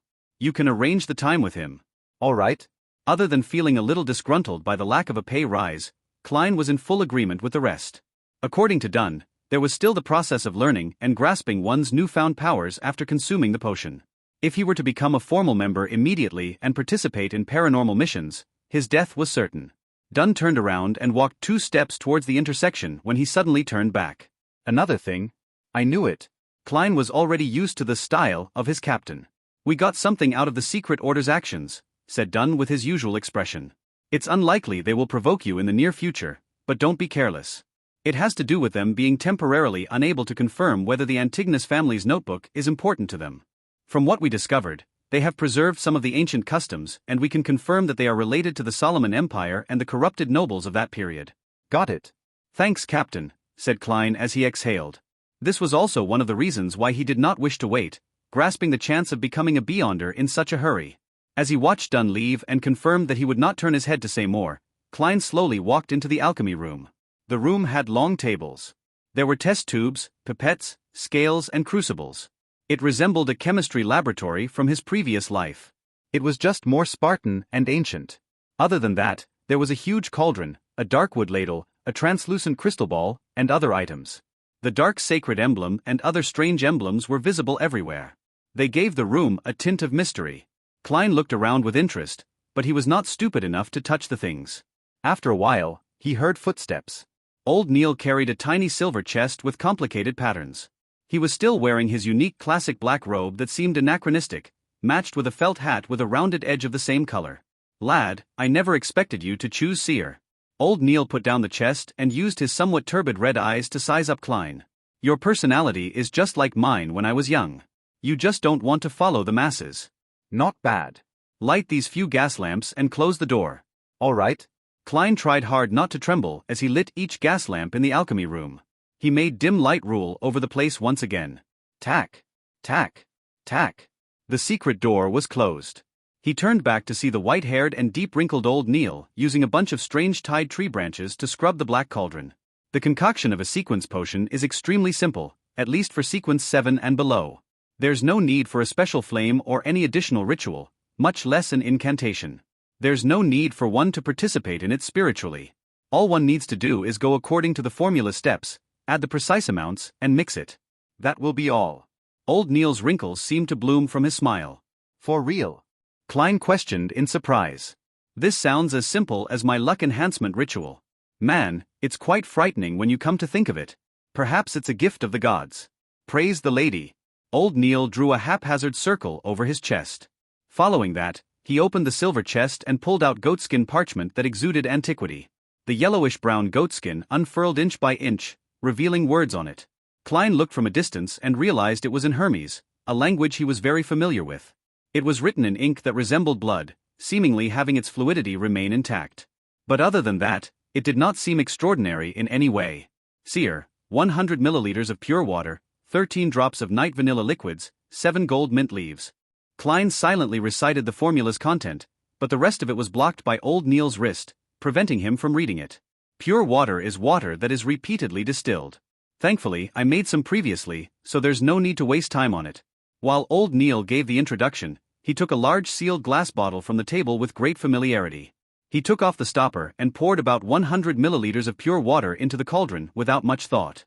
Klein did not dare ask, afraid he would affect old Neil's concoction. After all, he was the one drinking the potion. 13 drops of night vanilla juices. This can be extracted and stored as an essential oil ahead of time. Old Neil took out a tiny brown bottle from the silver chest and with a pipette and dripped 13 drops into the cauldron in a relaxed manner. A faint but easing fragrance emanated, making Klein feel an abnormal sense of peace. 7 gold mint leaves. Old Neil picked up a silver-patterned can and removed its lid. With his bare hands, he picked up a few leaves and scattered it into the cauldron. He caught a whiff of a fresh and stimulating scent. 4, 5, 6, 7. Perfect. Old Neil chuckled and looked at the potion formula on the goatskin. 3 drops of poison hemlock. This isn't something you should drink randomly. It can cause your entire body to numb to the point of death. In ancient times, it proved to be the best option for committing suicide. It's not like I'm silly. Klein lampooned. Old Neil changed pipettes and dripped the poison hemlock into the cauldron. The mixture caused a strange smell that freshened one's mind. 9 grams of dragon bloodgrass powder. Old Neil took his time to reach his hand into the silver chest and pulled out a transparent test tube. There was some deep black powder inside. He used a beaker and a scale to measure 9 grams of powder and poured it into the cauldron. He then stirred the mixture twice with the darkwood ladle. The laid-back process of making the concoction made Klein a little worried. In fact, the materials from before were just supplemental. The exact amount doesn't really affect the final outcome. Should I put a little bit more? Old Neil made a joke. The last 2 is what's crucial. The amount can be slightly lowered, but it cannot be too far from the requirement, or your enhancement can fail. Oh, the quantity cannot be any more, even just by a bit. If so, you will have to be treated for mental problems. It's not impossible to die immediately. Klein immediately tensed up as he saw old Neil pull out a black glass bottle from the silver chest. Lavos squid's blood, 10 milliliters. This kind of squid is considered an extraordinary biological species. It is clearly mutated. It is covered in mystery. Its blood will rapidly break down under sunlight and lose its unique qualities. It has to be stored in opaque material. Old Neil's tone no longer sounded relaxed. He quickly and carefully retrieved 10 milliliters of blood with a test tube. The blood was blue like the sky. From time to time, it produced illusory bubbles as though it was connected to the spiritual world. After pouring the blood inside the test tube, the remaining drops are ignored as a form of precaution, whispered old Neil. The moment the blue blood entered the cauldron and made contact with the liquid from before, it produced bubbling sounds. The surrounding light was dyed with a light blue tinge, making Klein feel a strange sense of distance but also familiarity. It felt like the feeling of being in a mother's womb. It elevated a human soul. The final item. Star crystal. 50 grams. Old Neil's voice sounded in Klein's ears, jolting him awake as he looked at the table. In the old gentleman's hand was a piece of extremely pure crystal. Furthermore, the crystal appeared gelatinous, as though it was jelly from Earth. It lacked hardness. Under the blue light's illumination, it reflected bits of light as it seemed to contain a resplendent void of stars within. This is excellent material for the creation of divination crystals. Just a little less in consideration of any mistakes. As old Neil measured, he used a tiny patterned silver blade to extract the crystal. Pure water, night vanilla, gold mint leaves, poison hemlock juice, dragon bloodgrass, Lavos squid blood, and star crystal make up a seer. At that moment, Klein could not help but recall the formula. With everything done, old Neil poured in a few blocks of star crystal into the cauldron. Sizzle. Illusory fog instantly spewed forth, turning the alchemy room into a blur. Klein seemed to see a vast array of stars amid the fog and felt like he was being observed by an invisible existence. A few seconds later, the fog dissipated. Old Neil used the darkwood ladle and scooped out some sticky dark blue liquid. It had strange characteristics, gooey and inseparable. Not one bit was left in the black cauldron. The dark blue liquid was poured into an opaque cup before old Neil pointed at it. It's done, your seer potion. Klein looked at the dark blue gelatinous liquid, finding it hard to describe it as either a block or cup of liquid.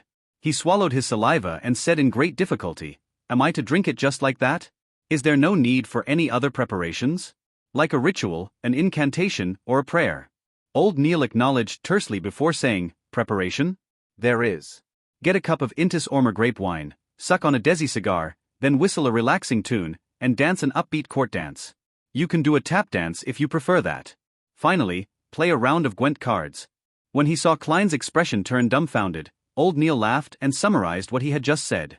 If you feel nervous, you are quite humorous, aren't you? The corners of Klein's mouth twitched as he resisted the urge to draw his gun. He put his cane down and extended his right hand. As though he held something heavy, he raised the opaque cup. The smell of the potion was faint and seemingly ethereal. Lad, do not hesitate. The more you hesitate, the more nervous and afraid you will be. That will only affect the absorption that follows, said Old Neil with his back facing Klein. It was as though he had said it casually. It was unknown when he arrived by the nearby water basin. He turned on the tap and washed his hands. Klein nodded silently and took a deep breath. Just like he was back when he was a child, he pinched his nose and drank it like medicine. He moved the opaque cup to his mouth and tipped his head, drinking it down with a gulp. A cool and smooth feeling quickly filled his oral cavity. It then flowed through his gullet and into his stomach. The sticky dark blue liquid seemed to grow out thin and long tentacles, bringing stimulation and coldness to every cell in Klein's body. He could not help but convulse as his vision rapidly went into a blur. All colors seemed to saturate. The reds were redder, the blues were bluer, and the blacks were blacker. The rich colors blended like an impressionist painting. Klein had seen such a scene before. It was back when he was questioned by the spirit medium, daily. At that moment, his vision became a blur, and although his mind felt light, it was clear. He felt like a castaway floating in the sea. Slowly, his surroundings turned discernible. All the colors returned to their original as a grayish and blurry fog emanated. Around him were forms he found difficult to describe. There were transparent objects that did not seem to exist. Deep down, there were lustrous brilliances of different colors which seemed to possess life or contain immense knowledge. This is a little similar to what I saw during the luck enhancement ritual. As Klein instinctively looked down, he realized that he was still standing in his original spot, body convulsing. Suddenly, he came to a realization, causing his consciousness to sink abruptly and fuse with him. Boom! The fog quickly dissipated as the colors returned to normal. The bright, clear halo and the inexistent objects instantly vanished. The scene in the alchemy room returned to normal, but Klein felt his head swell. He felt like it was being yanked apart. Whatever he saw had countless afterimages. His ears were overwhelmed by an ethereal murmur. Hornacis. Phlegria. Hornacis. Phlegria. Hornacis. Phlegria. Klein felt a stabbing pain at his forehead as he quickly had thoughts of causing destruction to vent the discomfort in him. He frowned and hurriedly shook his head. Is your vision abnormal? Are you also hearing things you usually didn't? Said Old Neil, at his side with a concealed smile. Yes, Mr. Neil, what should I do? Klein tolerated the intense mania and asked. Old Neil chuckled. This is the resulting seepage of the potion's energy. You lack the means to control it. All right, do as I say. Think of an object in your mind, something common. Make it simple and easy. Klein quickly focused as he envisaged his own top hat woven from black silk. He recalled the feeling when he touched it and its exact shape. Place all your focus on it. Keep repeating that while creating the outlines. Does it feel a little better? Old Neil's voice penetrated into his mind like a serene song. Klein turned his focus bit by bit to the imagined top hat. He felt the murmurs subside into a whisper before they vanished. The afterimages he saw also stacked upon one another and no longer appeared a blur. Much better, said Klein after calming his mind of chaotic emotions and having exhaled. He looked down at his body and discovered that nothing abnormal had happened. He moved his limbs and with half anticipation and half doubt, asking, I succeeded? I'm now considered a seer. Old Neil pulled out a mirror-like mercury plate and shoved it in front of him. Look at your eyes. Klein focused his gaze and saw that he was wearing a black top hat. His outlines stood out and his facial features looked normal. Apart from having his face covered in sweat, he did not seem different in any way. He followed Old Neil's instruction and carefully looked at his eyes. Only then did he discover that his brown eyes had deepened quite significantly. It was so much deepened that it was like the night, one in complete darkness. It felt so deep that it could absorb the souls of others. Normally, dark brown pupils are easily recognized as black. Without looking very carefully, even Klein himself would not have noticed. This is a physical manifestation of the potion's powers. When you learn cogitation and how to converge your power, your eyes will return to normal. Old Neil smiled as he reached out his right hand. Congratulations, our new Beyonder, our seer. Thank you. Klein reached out his hand and shook it. Mr. Neil, when can I learn how to cogitate? You can learn it now. The initial steps of cogitation are relatively simple. It's even more so for Beyonders, said Old Neil with a smile. Just now, producing an object in your mind to divert your attention and turning the energy seepage inwards is actually the first step to cogitation. Try doing it again. Klein closed his eyes and once again, his mind depicted the half-top hat. His concentration seemed to be more easily focused than before. Soon, random thoughts that surfaced would quickly vanish, leaving the hat's outline. Let your brain go somewhat blank. Exchange the object you imagined. Use something that does not exist in this world, an object you imagine completely out of thin air. You have to follow this rule.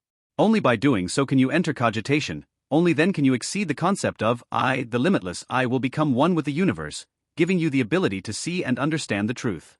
You will obtain knowledge only you yourself can understand. In the domain of mysticism studies, it's called a mystic experience, said Old Neil using a pacifying tone. You just need to listen to the descriptions that I'll get to later. What's most important is to enter cogitation. Something that doesn't exist in this world. Imagine something completely out of thin air. Would things from Earth count? Klein attempted using an earthy green intercontinental missile he saw on television. He replaced the half-top hat with this long and thick missile.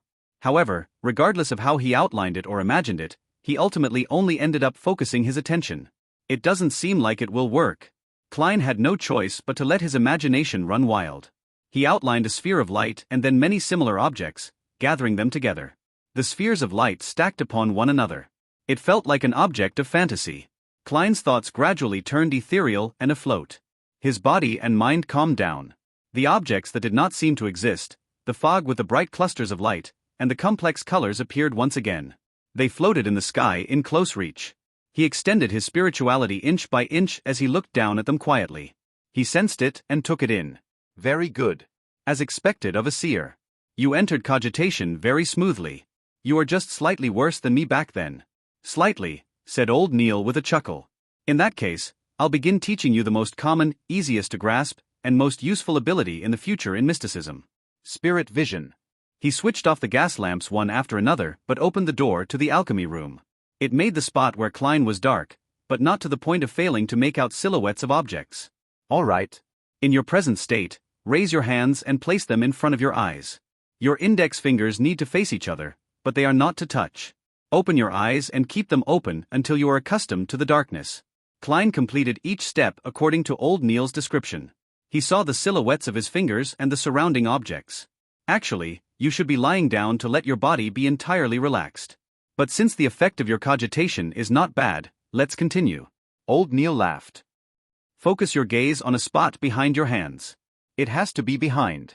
Then, slowly move your fingers and maintain the same pose without touching them. Also, do not pull them out of your sight. Klein calmly listened to it and cast his gaze at an empty spot behind his palms.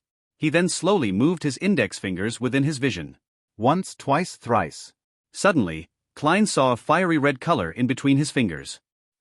He let out a sound. You see color? That's right. That's the initial step to spirit vision.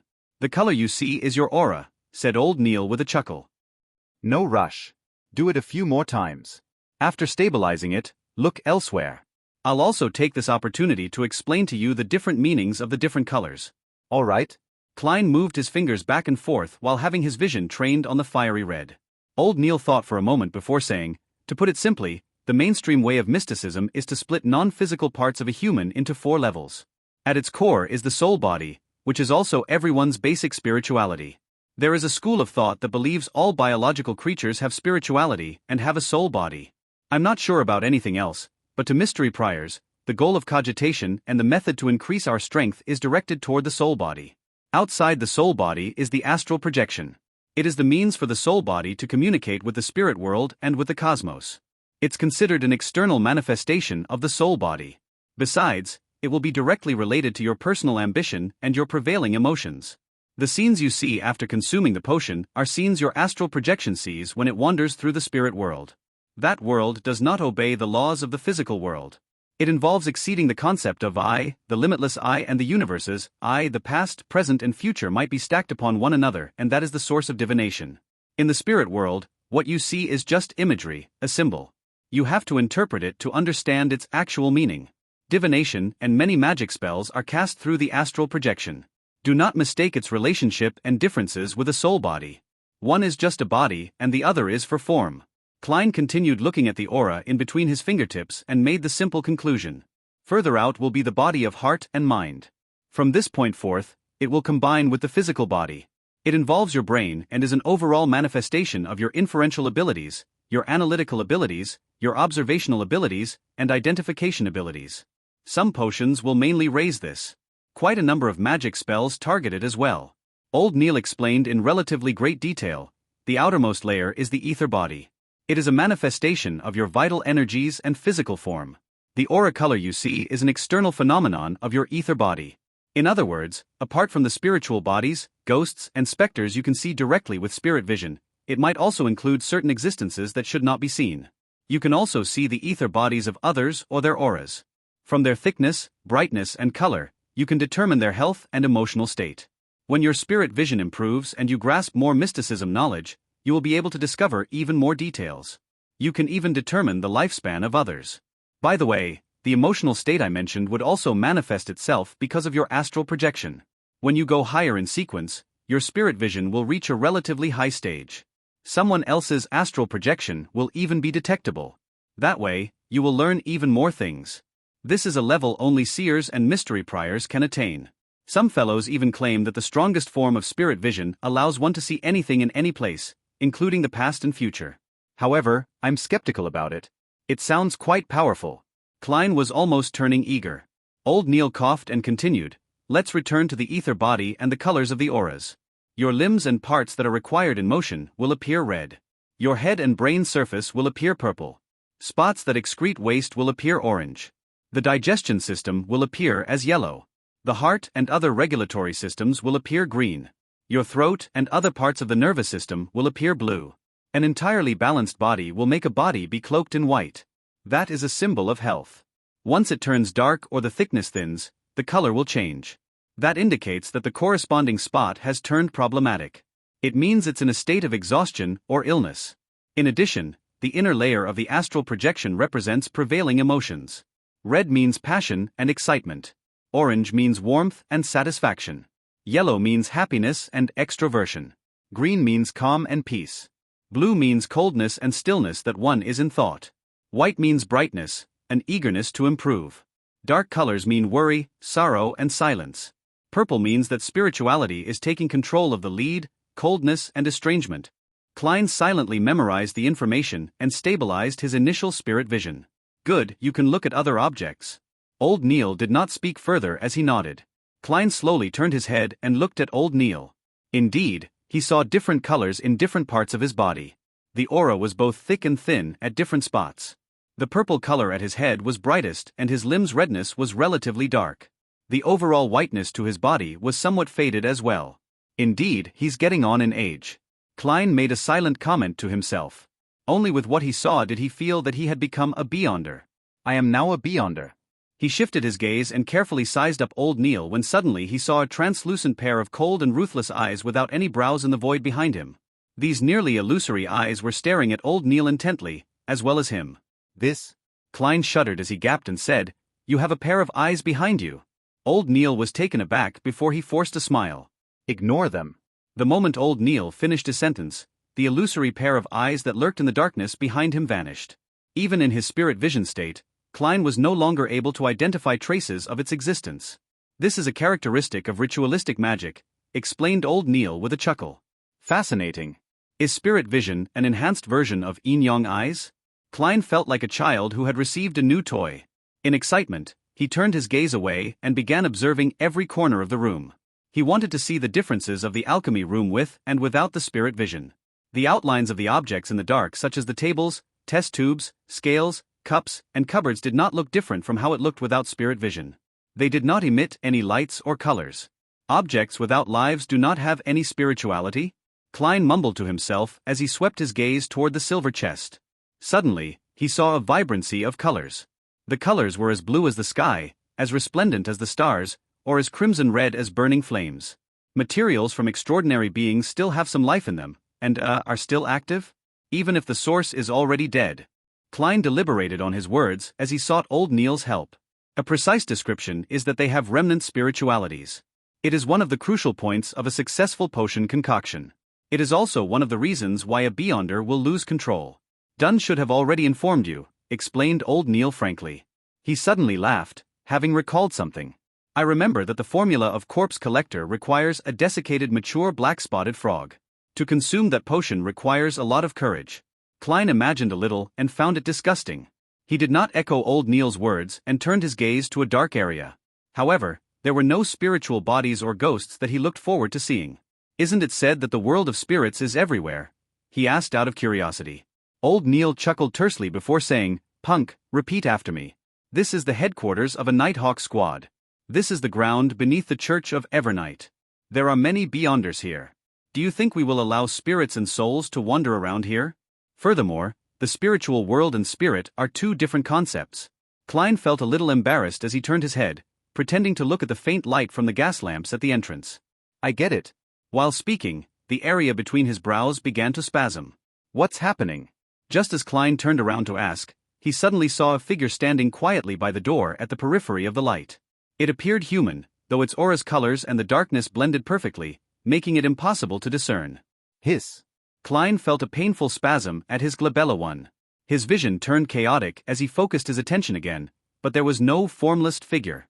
Strange. He turned around and asked. Mr. Neil, the spot in between my brows is a little painful from spasms. Haha, this is very common. You are a new Beyonder. Spirit vision places a great burden on your soul body. Furthermore, it drains you constantly. Physical effects can be glabella spasms, headaches, oversensitivity, and minor bouts of hallucinations. And while viewing things with spirit vision, it's very easy to feel uncomfortable as a result of the unfamiliar surroundings. It's also very easy to have your emotions affected by others. These are things that require you to pay attention. You can become accustomed to and eliminate them with repeated practice. In addition, use it sparingly and end it in a timely fashion, answered old Neil with a smile. Why does it feel like you are delighted by this? Klein hurriedly asked for advice. Then, how do I exit from the state of having spirit vision? He had planned on mentioning the invisible figure he had seen, though when he heard of the minor bouts of hallucination among the symptoms, he struck that thought away. From the glabella spasm and headache, he could completely guess old Neil's answer. Like before, think of an item to divert your attention. It will bring you out of cogitation. Close your eyes and control your spirituality and repeatedly tell it to end. When you open your eyes again, you will discover that your spirit vision has ended. Old Neil described leisurely, and when he was done, added, of course, that is the most trivial and clumsy method. We can repeatedly hint to ourselves in cogitation from practice to affect our spirituality. That way, you will have a simple switch. For instance, tapping at your glabella twice lightly would allow you to easily activate spirit vision. Another 2 taps will simply end it. As for how you set it up, it depends on your habits and preferences. Got it? Klein thought for a moment and planned to imitate old Neil to use tapping his glabella twice as a switch for his spirit vision. Tapping once was easily mistaken as an instinctive knock to his head, and tapping thrice could be a waste of valuable time in dangerous situations. As for actions like snapping fingers, they were too attention-drawing. He eased his focus and imagined the stacked spheres of light and re-entered a state of cogitation. Under old Neil's guidance, after repeated hints and practice, he finally set up his switch. He clenched his fist slightly and used his index finger's joint to tap at his glabella twice. Immediately, there were glowing auras of differing thickness and colors appearing before his eyes. After another 2 taps, everything returned to normal. I finally grasped it. He sighed with delight. Only then did he realize how exhausted he was, feeling like he could fall asleep at any time. His mind hurt as though he had stayed up for 3 nights. Old Neil said with a chuckle, "We are not sleepless. Every practice and every time spirit vision is used excessively, you will need some sleep. You can now go back and have a good rest. In the afternoon, go to Iron Cross Street where Welch's place is and walk around. Try your best to find clues about the Antigonus family's notebook as soon as possible. Tomorrow, I'll continue teaching you about mysticism. Of course, do not forget to read the historical documents." All right. Klein was in full agreement with old Neil's arrangements. He picked up his cane and left the alchemy room. He watched the door close as old Neil returned to the armory. Klein massaged his glabella and temples and with the help of his cane, sauntered up the stairwell. At that moment, Dunn Smith came from behind him with the corners of his lips hooked. With a deep gaze, he said, I heard from old Neil that you are a very suitable candidate. Even without cogitation, you were able to use spirit vision. Perhaps, it's a unique trait of being a seer, replied Klein humbly. He guessed that Dunn had been watching the armory for old Neil. Dunn slowed down and went ahead of Klein a little. After a few seconds of silence, he turned around and said, You have to remember that curiosity killed the cat. It can also kill beyonders. Do not attempt to probe the murmurings you should not be listening to or seeing existences you should not see. All right. Klein knew this was another reminder of how beyonders lost control. After entering Blackthorn Security Company, he greeted Roseanne, who obviously did not know that he had become a beyonder. He slowly walked out the door and reached the streets, where he took a trackless carriage to Daffodil Street. He nearly fell asleep on his return journey. It was still in the morning and the temperature was about 26 degrees Celsius. Klein pulled out a copper key from his waistband and opened the door to his home. There were still many items missing from his home. The living room and dining hall were still empty. Benson and Melissa had work or school, so they had both left early in the morning. Klein did not have the capacity to bother with anything else. He closed the door and briskly went to the second floor and entered the bookshelf-equipped bedroom that belonged to him. After taking off his tuxedo and hanging it on a clothing rack, he eagerly plunged into bed. The moment his head hit the pillow, he fell asleep. Klein was awoken by bright sunlight. He turned his head and slowly opened his eyes to discover the burning sun outside. What time is it? Did I miss the tarot club in the afternoon? He struggled to get up and walked to the clothing rack to take out his pocket watch from the pocket of the tuxedo's inner lining. Not only had he forgotten about the matter, he had forgotten to close the door to his bedroom and pulled the curtains to the oriel window. Pa! Klein pulled out the pocket watch and immediately felt relieved when he opened it. It was only slightly past noon. There was still a lot of time until the scheduled gathering at 3 in the afternoon. It was Monday, the day he would have a gathering with the Hanged Man and Justice. Klein went into thought as he tapped his glabella twice. The scene before him changed once again as he saw that his body had been restored to a bright luster. He tapped twice again and stopped his spirit vision. Relaxed, he went to the first floor and boiled a kettle of water. He placed some inferior quality tea leaves and chewed on some rye bread dabbed in a little butter. Afterwards, Klein flipped through historical materials and original Klein's diary. He began revising and consolidating his knowledge. At 2:57 p.m., Klein closed his book and capped his fountain pen before pulling the curtains. Immediately following that, he locked the bedroom's door, making the room turn abnormally dark. He tapped his glabella twice and activated spirit vision to survey his surroundings. After confirming that there were no invisible spiritual bodies in his room, Klein stopped the spirit vision and took out his pocket watch to check the time. Tick-tock. Tick-tock. 1 minute before 3, he opened up his pace and, like before, walked 4 steps in a counterclockwise manner in a squarish shape. He chanted in Chinese softly. Only this time, he did not prepare any staple food. Klein closed his eyes as he felt the back of his hands turn itchy. It felt like the 4 black dots forming a square were protruding and projecting something. Hysterical shouts and alluring murmurs began resounding, but Klein realized that the headache was not as bad as the first time. It was not that he was unaffected, but that he was doing his best to stop himself from listening. As a beyonder, he had to have more self-control in such an environment. Soon, his body turned light as he floated up. He saw the grayish-white and blurry fog that emanated. Then, he saw dark red stars. 2 of them had a minuscule connection with him, with an abnormal sense of familiarity. Klein looked at his blurry self and muttered in confusion, the astral projection that old Neil mentioned? He remained calm for a few seconds and again transformed the opulent divine palace with a tall bronze table under the domed ceiling, as well as the 22 high-back chairs that corresponded to the different constellations. Klein calmly walked to the seat of honor and made his body and face be immersed in thicker gray fog. He extended his right hand and tapped 2 familiar deep red stars and created a miraculous connection in an underground basement without any windows. The burly Alger Wilson sat by a long table with various apparatuses and goatskin parchments on it. In front of him was a half-consumed candle. The dim, yellowish flames flickering made the shadows of the objects and table move like a mirage. Alger's hair was disheveled like seaweed with a deep blue color that resembled black. He wore a robe with lightning patterns embroidered on it. He clasped his hands with his thumbs facing each other, while he focused on a bottle of black liquid to the left of the candle. Whoosh! Whoosh! Whoosh! Splash! Splash!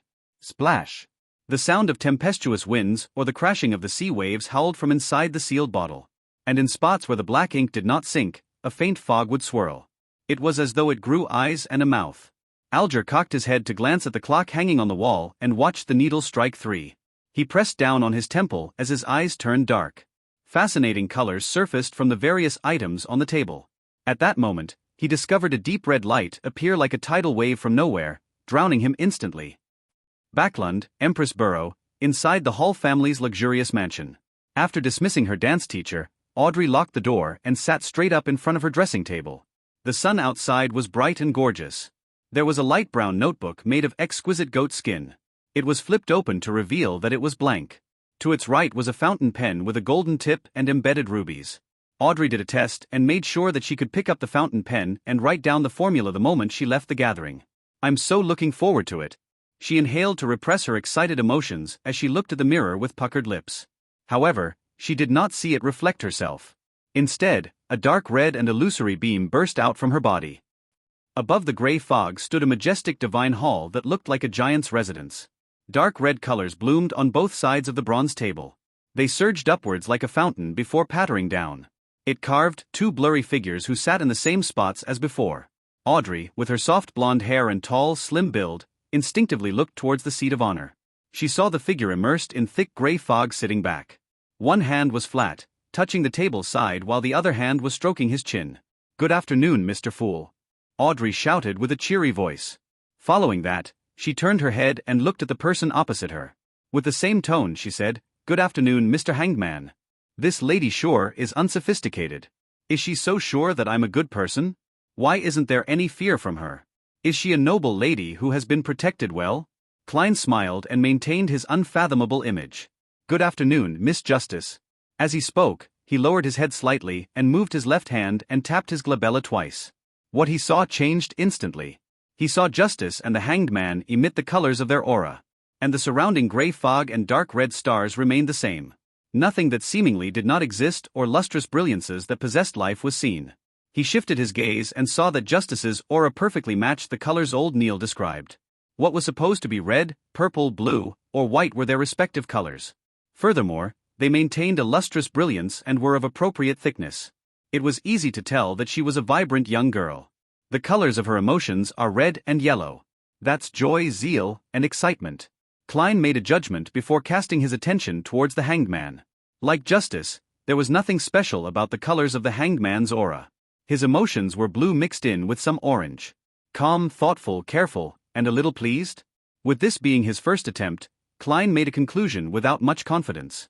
Just as he shifted his gaze away, he suddenly realized something strange.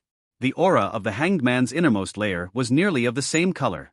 Klein focused his mind and took another careful look. He could faintly see that deep within the Hanged Man's ether body was a deep blue, akin to the sea. It felt like a tidal storm. His astral projection? Or should I say the surface of his astral projection? From the looks of it, he's really a beyonder, and one that's apparently stronger than old Neil. Klein analyzed as his mind was filled with questions. Not necessary. It might have to do with this being a unique environment. It's only because this is my home ground that I'm able to see these things that old Neil did not manifest. He turned his head toward Justice again and confirmed that it was a characteristic only beyonders possessed. At that moment, Alger also completed his greetings.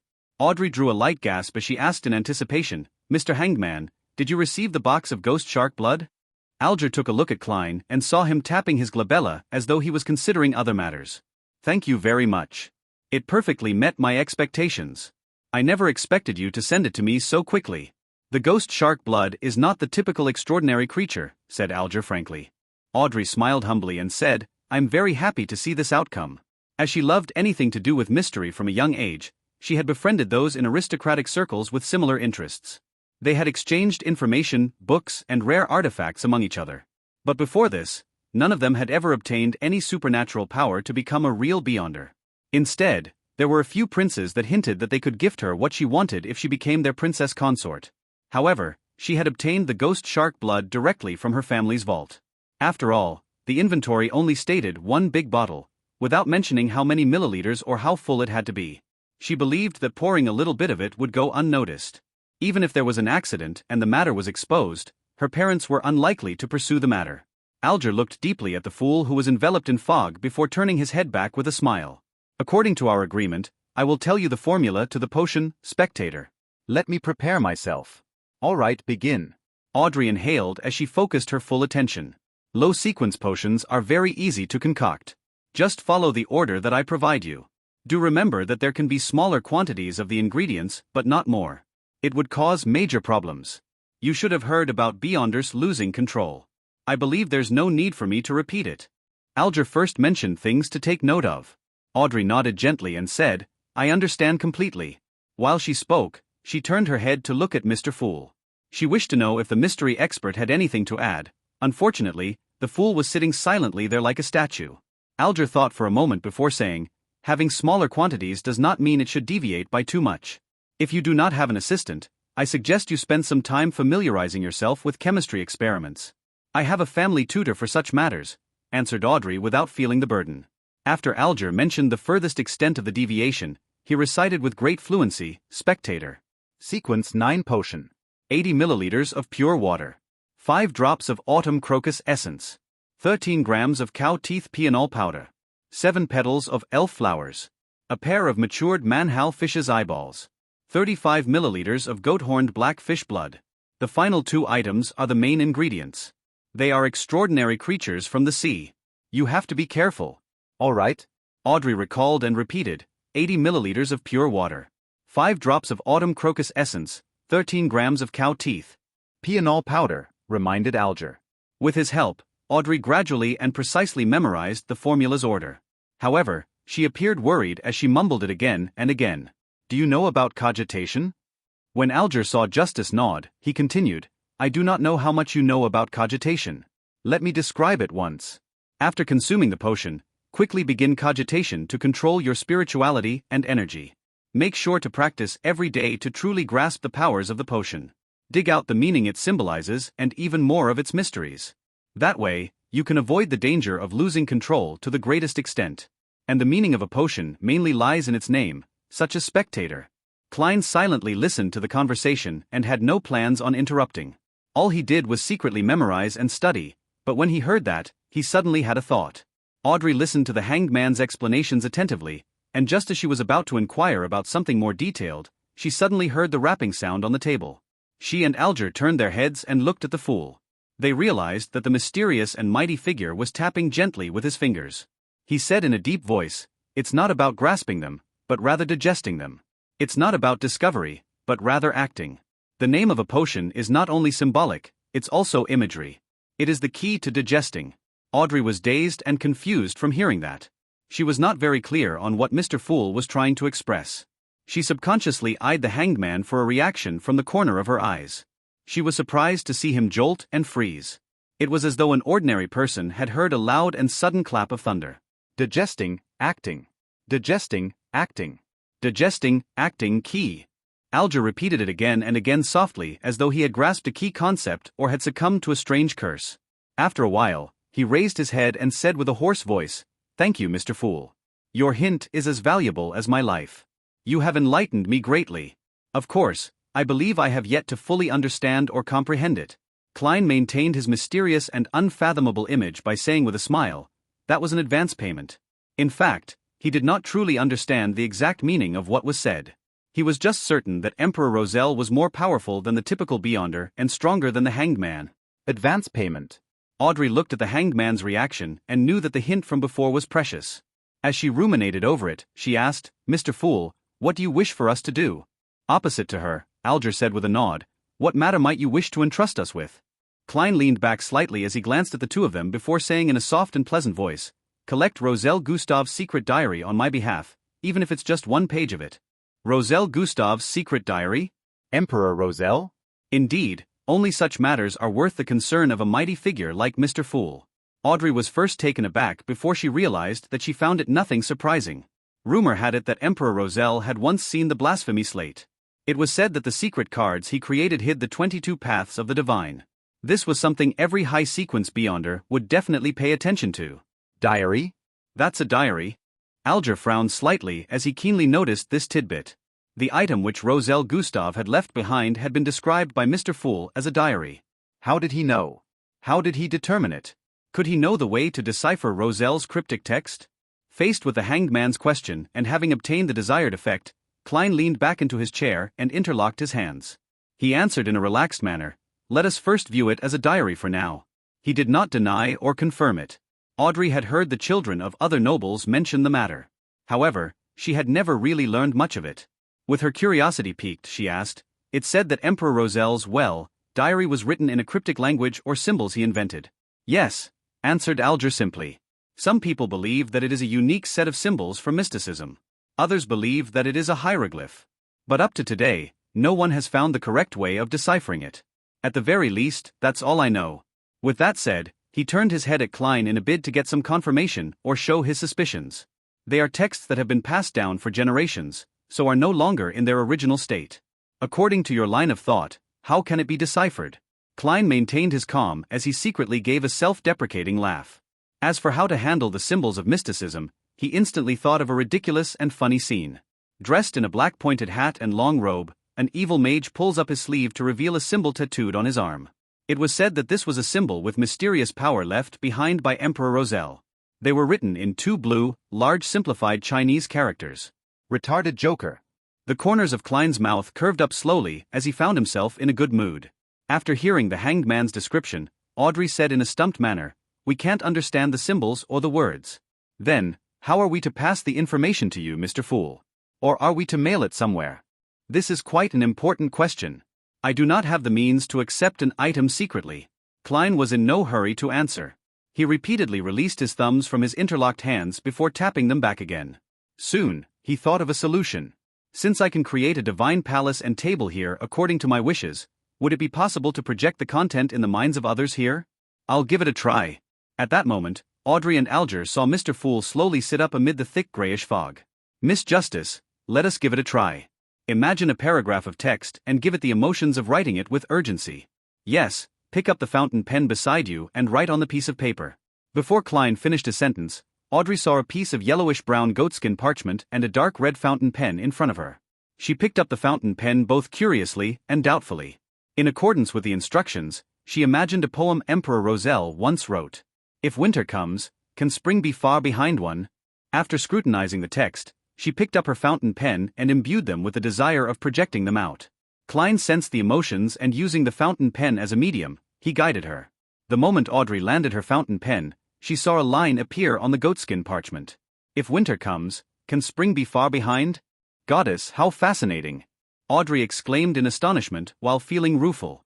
Following that, she looked at Klein with some fear. "Mr. Fool, can you read what I'm thinking?" "No, I'm only guiding you.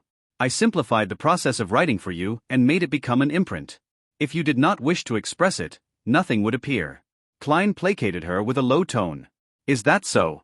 Then we just need to memorize the symbols or the way the cryptic text looks and present it directly as we wish." Audrey heaved a sigh of relief as she asked in enlightenment. "Yes." Klein answered. "That's not a bad method. Miss Justice, do not doubt your memory. After becoming a spectator, you will receive immense improvement in this aspect." Alger had watched the attempt from the side, fully coming to the realization that the fool was more powerful and mysterious than he imagined. As for his memory, he believed that the next advancement would improve it sufficiently. Regarding this, Audrey nodded in delight. "You have delighted me with this reminder. Mr. Hangman, do you have any other guidance on spectators?" With that said, she looked toward the seat of honor. "Mr. Fool, I will work hard to complete your mission. I will do my best to gather more of Emperor Rosel's secret diary. I mentioned before that I'm a person who likes a fair and equal exchange. The advanced payment I gave is only equivalent to 2 pages of the diary for each person. If there are more, I will give additional in return," Klein said calmly, like he was an adult who did not take advantage of children. As for where the additional payment could come from, it was naturally from the newly acquired Emperor Rosel diary pages. This formed a virtuous cycle. "You are truly a generous gentleman." Alger fell silent for a few seconds before bowing slightly with his hand by his chest. After the bow, he turned to Justice and said, "Let me emphasize once more. A spectator will forever be a spectator. I know that many spectators enjoy imagining themselves to be the protagonist or some other character. As a result, they invest a lot of feelings into it, to the point of crying, laughing, raging, and turning sorrowful because of the drama. However, that is not what a spectator should do. While faced with the various dramas of society and figures who knowingly or unknowingly act the role of particular characters, you have to maintain the attitude of being an absolute bystander.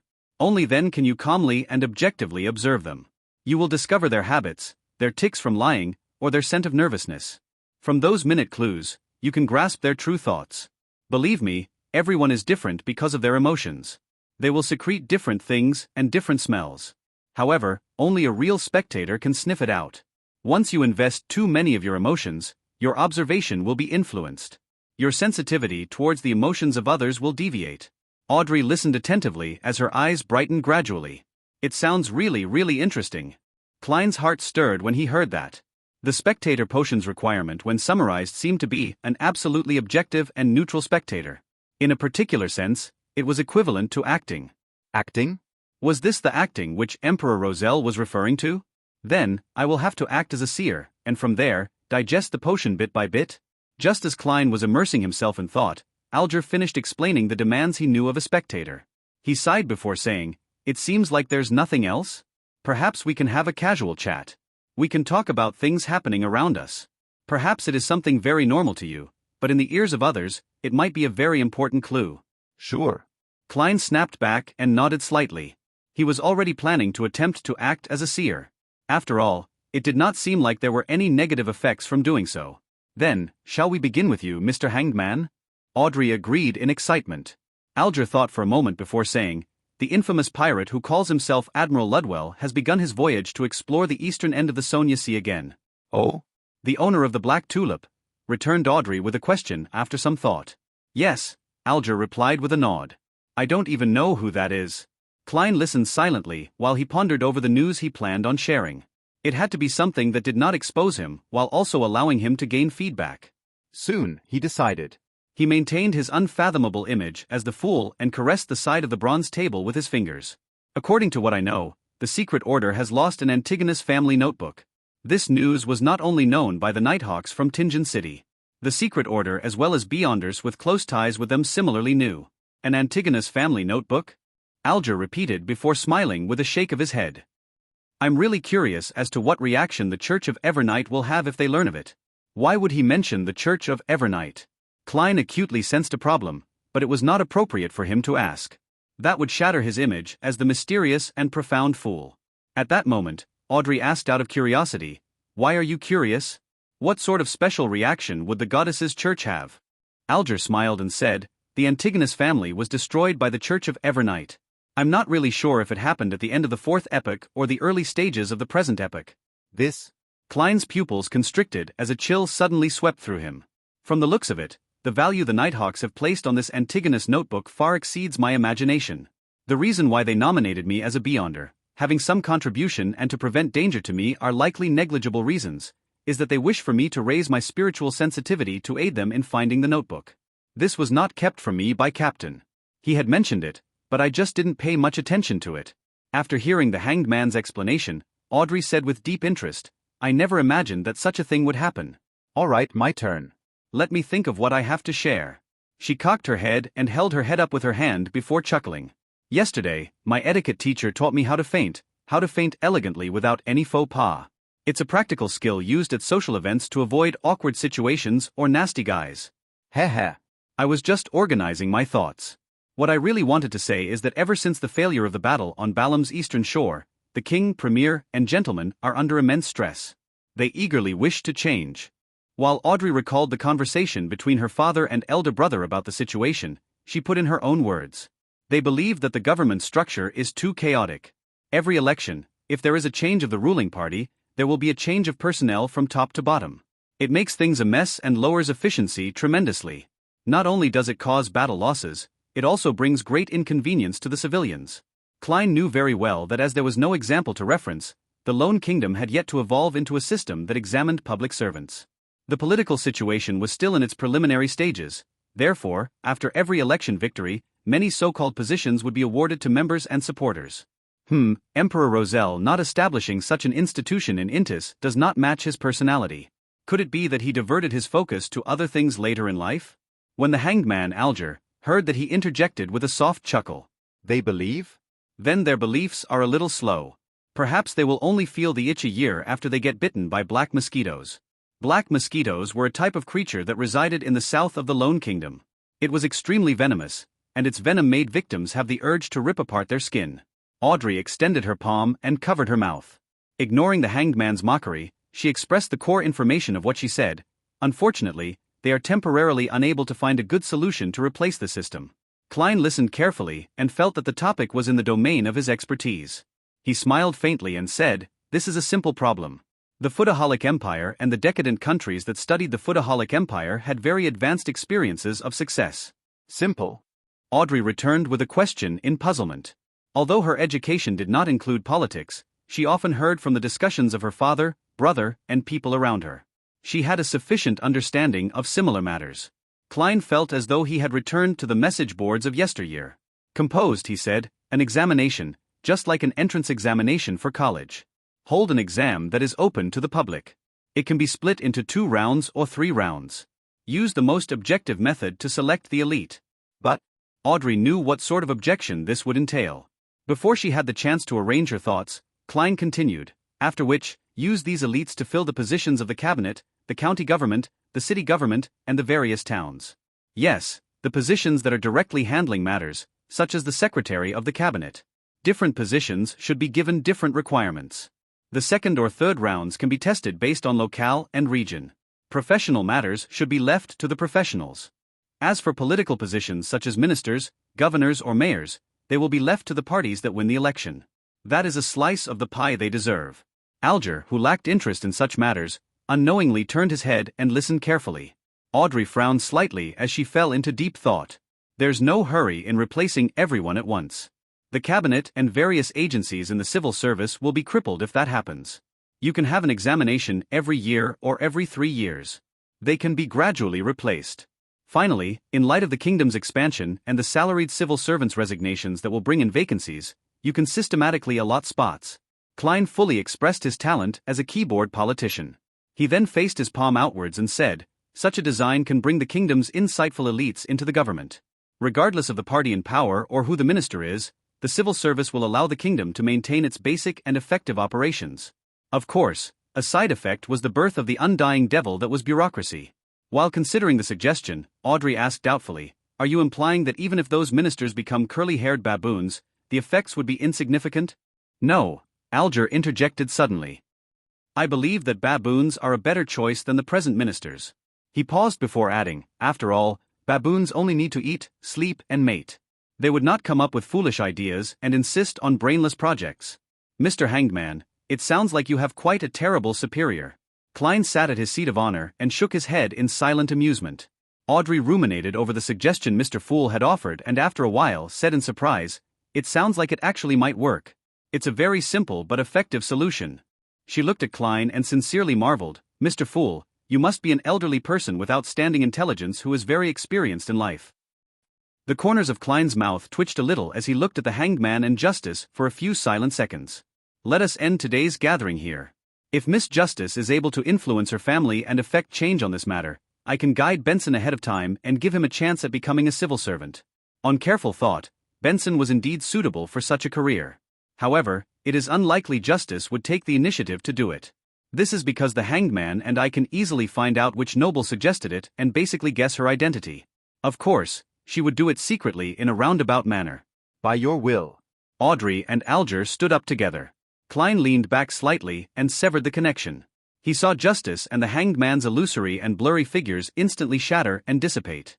Above the gray fog, in the opulent palace where God seemingly lived, he was the only one sitting silently at the head of the bronze table. Klein did not plunge into the gray fog like the other time to leave. This was because his mind was still energetic enough after becoming a Beyonder. The reason why he had ended the Tarot Club early was because he learned the true attitude the Nighthawks had towards the Antigonus notebook. He decided that he had to search for it seriously and not sleep all the way. Doing so would make Dunn Smith suspicious of his activities at home. Furthermore, he had benefited quite a lot this time. Klein sat on the high-backed chair at the head of the bronze table. His arms leaned on the armrest as he crossed his fingers while he observed the boundless gray fog carefully. He found the place serene as though no one had stepped into it for 10 million years. When he established the connection to summon the hanged man and Justice, he acutely noticed something. That was the fact that as a Beyonder himself, he had the ability to touch another dark red star. "Does this mean I can summon one more?" Klein recalled the feeling and muttered in confirmation. However, he did not have the urge to make an attempt since he did not know what the identity of the newcomer would be or what sort of attitude they would have. After all, Not everyone was like Justice or the Hanged Man, who had unique personalities that easily blended in and took whatever they needed. They even seemed willing to conceal matters. If he pulled someone like Dunn Smith, then the mysterious organization he had just established would instantly come under the watch of the church. As an evil organization's boss, his future would be worrying.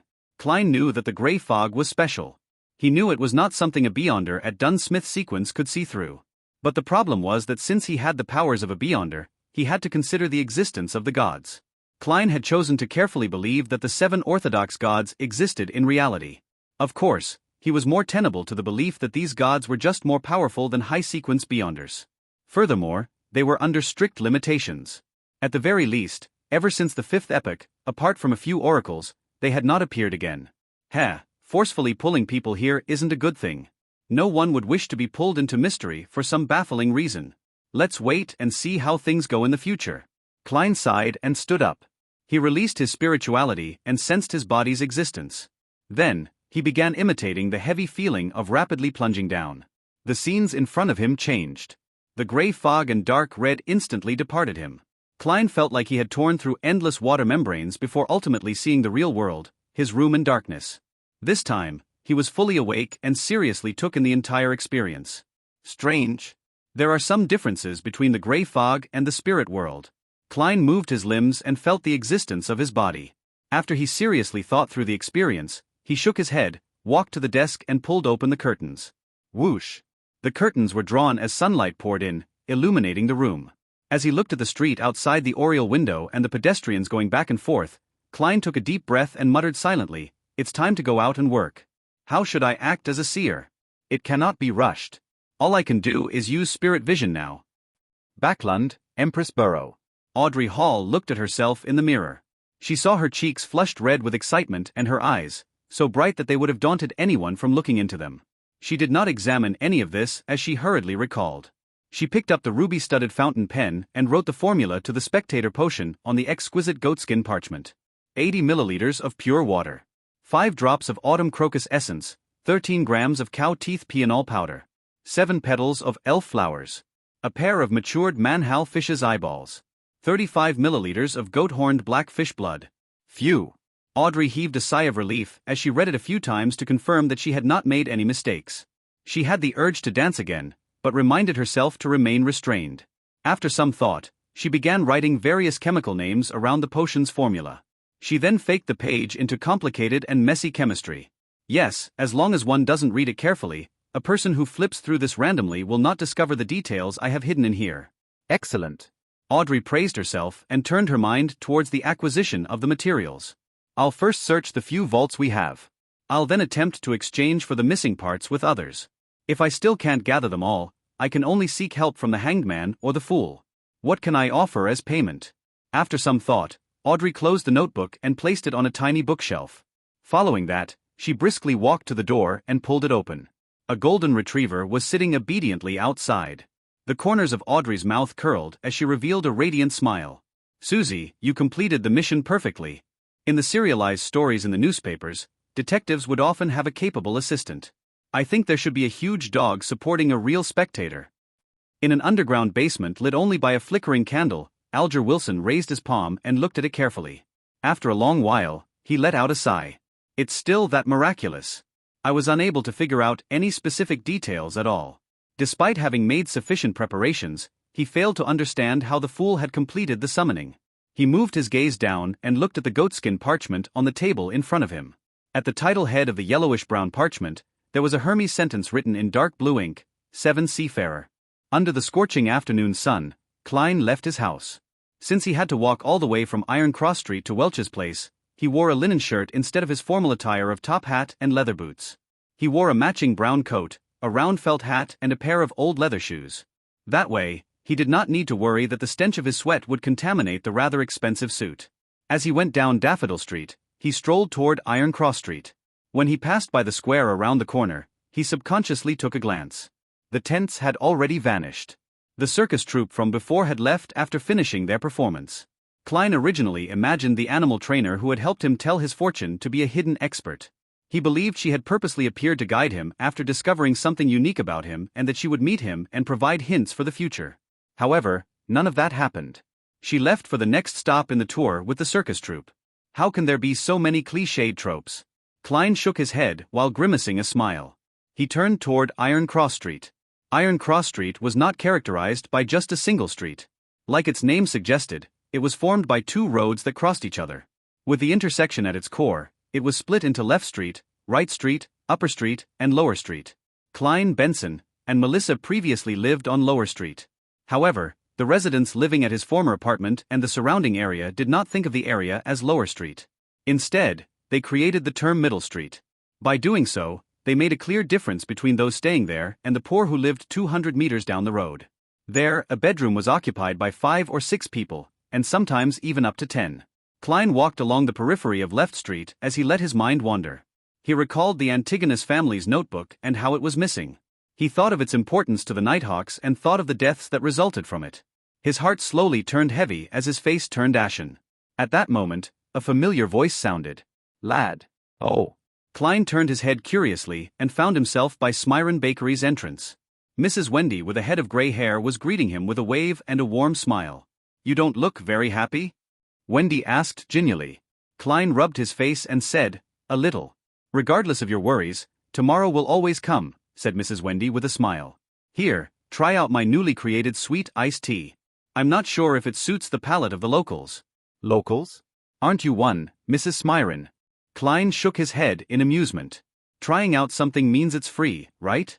Wendy Smyron raised her chin a little and said, "You guessed right. I'm actually a Southerner. I came to Tingen with my husband, but that was more than 40 years ago. Heh. Back then, Benson was not born yet. Even your parents did not know each other. I have always been a little unaccustomed to the dietary preferences of Northerners, and I'm always missing my hometown's food. I miss pork sausages, potato bread, roasted pancakes, vegetables fried in lard, and roasted meat with specialty sauces. Oh, and I also miss sweet iced tea." Klein suffused a smile when he heard that. "Mrs. Smyron, this sure is a topic that makes me hungry. But I feel a lot better. Thank you very much. Delicacies can always cure sorrow." Wendy handed him a cup of brownish-red liquid. "This is sweet iced tea I made according to my memories. Try it and tell me if it's nice." After thanking her, Klein took a sip and found it resembling iced black tea from Earth. However, it was not as stimulating. The taste of tea was stronger and felt more refreshing. It instantly expelled the heat brought by the burning sun. "It's excellent," he marveled. "That puts me at ease." Wendy smiled with squinted eyes as she watched him finish the cup of tea in a genial manner. After chatting with Mrs. Smyron about his moving, Klein returned to the street he was most familiar with. There were far fewer street-side hawkers in the afternoon. They gathered again after 5:30. The ones that stayed behind looked drowsy and listless. The moment he entered the area, Klein's heart suddenly felt overwhelmed by darkness. His heart felt heavy down and gloomy for an inexplicable reason. What's happening? He sharply sensed something wrong about himself. He immediately stopped and observed his surroundings, but did not see anything strange. After some thought, Klein raised his hand and tapped his glabella like he was thinking. The extent of his vision immediately transformed. The auras of the hawkers and pedestrians all appeared. Before Klein could observe the colors of their health, his attention was pulled away by the colors that represented gloominess. He was unable to determine the exact thoughts of the observed, but the despondent, apathetic, and gloomy impression was deeply carved into his heart. As he surveyed the area, he realized that even the sun could not disperse those dark colors. It was a sense of gloom that tainted them from years of repression. Upon seeing this, Klein instantly understood the reason. Just as old Neil said, activating his spirit vision easily pulled him into unfamiliar environments and made him feel discomfort. It was also easy for him to be affected by the emotions of others. A similar principle could be used on an ability like perception. This was an ability he obtained without additional practice after becoming a seer. It was a passive sense that could not be declined. It allowed him to directly sense the existence of anything abnormal. There was bound to be a level of interaction when perceiving things. Therefore, in the beyonder eyes of someone like a spirit medium, the intensity of everyone's perception was clear. It was like a fire in the night. Therefore, people with high perceptivity were naturally affected by the intense atmosphere of anything abnormal. It could only be repeatedly practiced to grasp, control, and adapt to such outcomes. Such a repressed color is probably formed over extended periods of time, right? Klein sighed as he shook his head, feeling somewhat affected. He tapped his glabella twice again and tried hard to converge his spirituality. Tap. Tap. Tap. Klein walked toward the apartment and tried to sense any abnormal existences or tiny connections while also searching for the Antigonus family's notebook which Hebe had hidden. The streets were the same as usual. There was filthy water and trash on the streets. It only cleared up when he reached the apartment's entrance. Klein pushed open the half-closed door and circled the first floor in the darkness that the sunlight could not reach. The wooden stairs creaked constantly as he went up them. The second floor was as dim as always. Klein released his perception and looked into the darkness. However, not only did he fail to discover any clues regarding his notebook, he even failed to see any invisible spiritual bodies. If it's so easy to encounter them, most ordinary people would not have already sensed the existence of extraordinary matters. Klein sighed in reflection. He had already understood that most spirits did not exist in the form of spiritual bodies, but in the form of spirituality. Only a spirit medium could effectively communicate with them. After circling the third floor once, Klein left the apartment and retraced his memory's footsteps towards Welch's place. He walked for a full hour but did not discover anything along the way. Standing outside the garden bungalow, Klein looked at the building through the locked iron gates and mumbled to himself, "There's no need for me to search Welch's place, right? Captain and Madame Daly must have done a carpet search of the place. Besides, I don't have the key. They can't expect me to climb the walls, right? I'll try another path tomorrow. I've walked so much today, but there are no step counter rankings." While lampooning, Klein returned to the nearby district.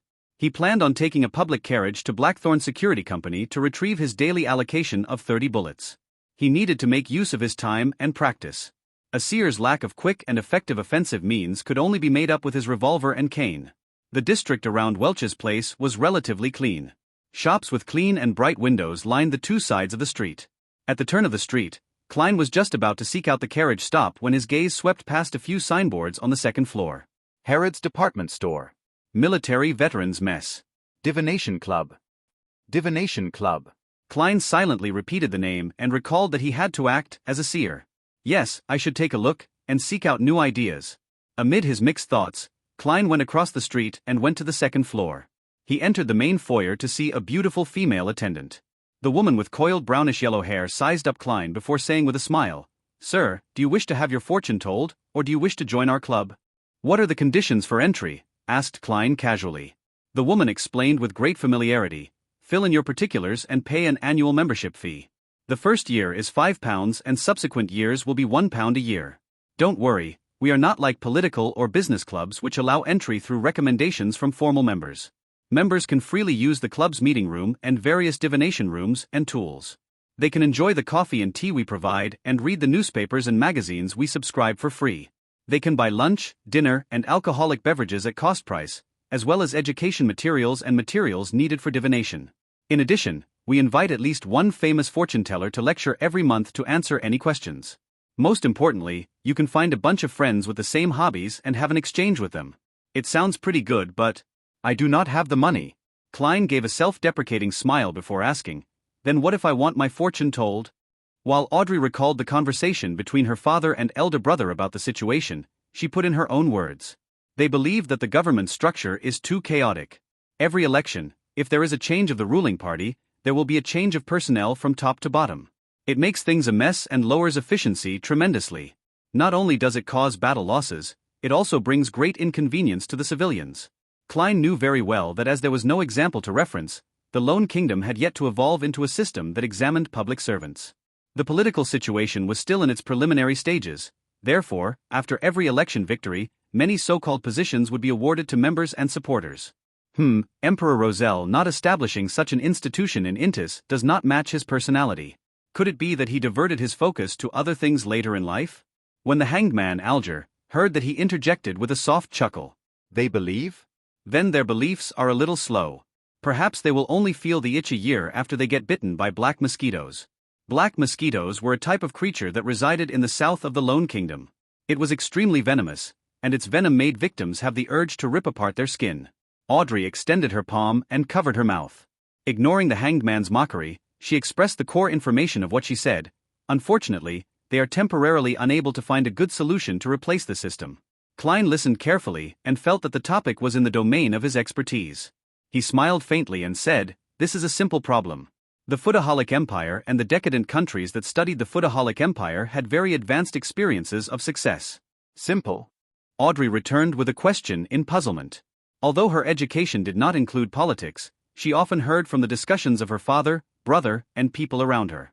She had a sufficient understanding of similar matters. Klein felt as though he had returned to the message boards of yesteryear. Composed, he said, an examination, just like an entrance examination for college. Hold an exam that is open to the public. It can be split into 2 rounds or 3 rounds. Use the most objective method to select the elite. But Audrey knew what sort of objection this would entail. Before she had the chance to arrange her thoughts, Klein continued, after which, use these elites to fill the positions of the cabinet, the county government, the city government, and the various towns. Yes, the positions that are directly handling matters, such as the secretary of the cabinet. Different positions should be given different requirements. The second or third rounds can be tested based on locale and region. Professional matters should be left to the professionals. As for political positions such as ministers, governors, or mayors, they will be left to the parties that win the election. That is a slice of the pie they deserve. Alger, who lacked interest in such matters, unknowingly turned his head and listened carefully. Audrey frowned slightly as she fell into deep thought. There's no hurry in replacing everyone at once. The cabinet and various agencies in the civil service will be crippled if that happens. You can have an examination every year or every 3 years. They can be gradually replaced. Finally, in light of the kingdom's expansion and the salaried civil servants' resignations that will bring in vacancies, you can systematically allot spots. Klein fully expressed his talent as a keyboard politician. He then faced his palm outwards and said, such a design can bring the kingdom's insightful elites into the government. Regardless of the party in power or who the minister is, the civil service will allow the kingdom to maintain its basic and effective operations. Of course, a side effect was the birth of the undying devil that was bureaucracy.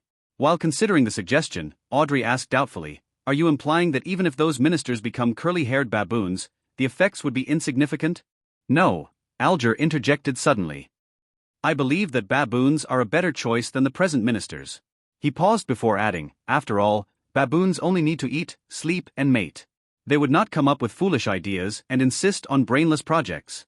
Mr. Hangman, it sounds like you have quite a terrible superior.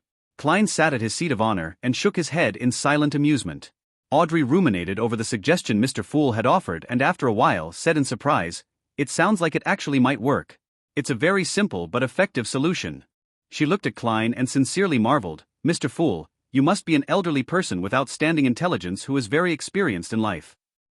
The corners of Klein's mouth twitched a little as he looked at the hanged man and Justice for a few silent seconds. Let us end today's gathering here.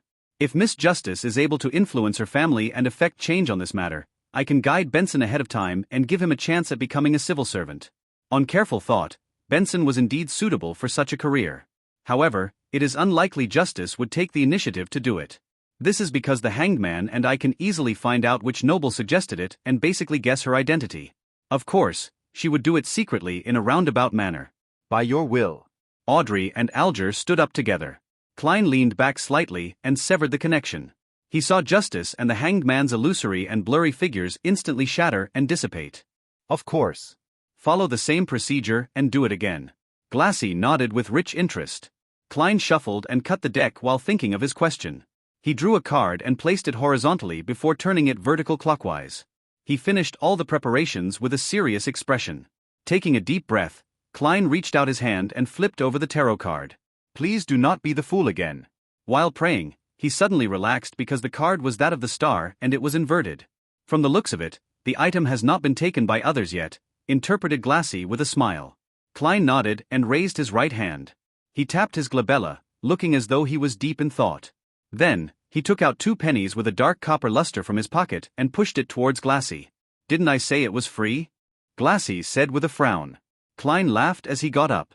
This is the respect divination deserves. All right, thank you for your generosity. Glassy stood up and reached out his hand. After shaking his hand, Klein took 2 steps back and turned around. He walked to the door and twisted the doorknob. Just as he was about to leave, he suddenly turned his head and made a terse sound. Mr. Glassy, I suggest that you see a doctor as soon as possible. Focus on your lungs. Why? Asked Glassy in surprise. Are you cursing me because you aren't pleased with the divination results? Klein thought for a moment before saying, it's a symptom based on the color of your face. Your glabella seems dark one. Glabella seems dark. It was the first time Glassy was hearing such a description. Klein did not explain further as he walked out the room with a smile. He closed the wooden door behind him. Is he an unlicensed doctor or a herbalist? Glassy shook his head, amused. He then picked up his monocle for divination. On careful look, he realized his glabella was indeed dark. But this was a problem of the environment.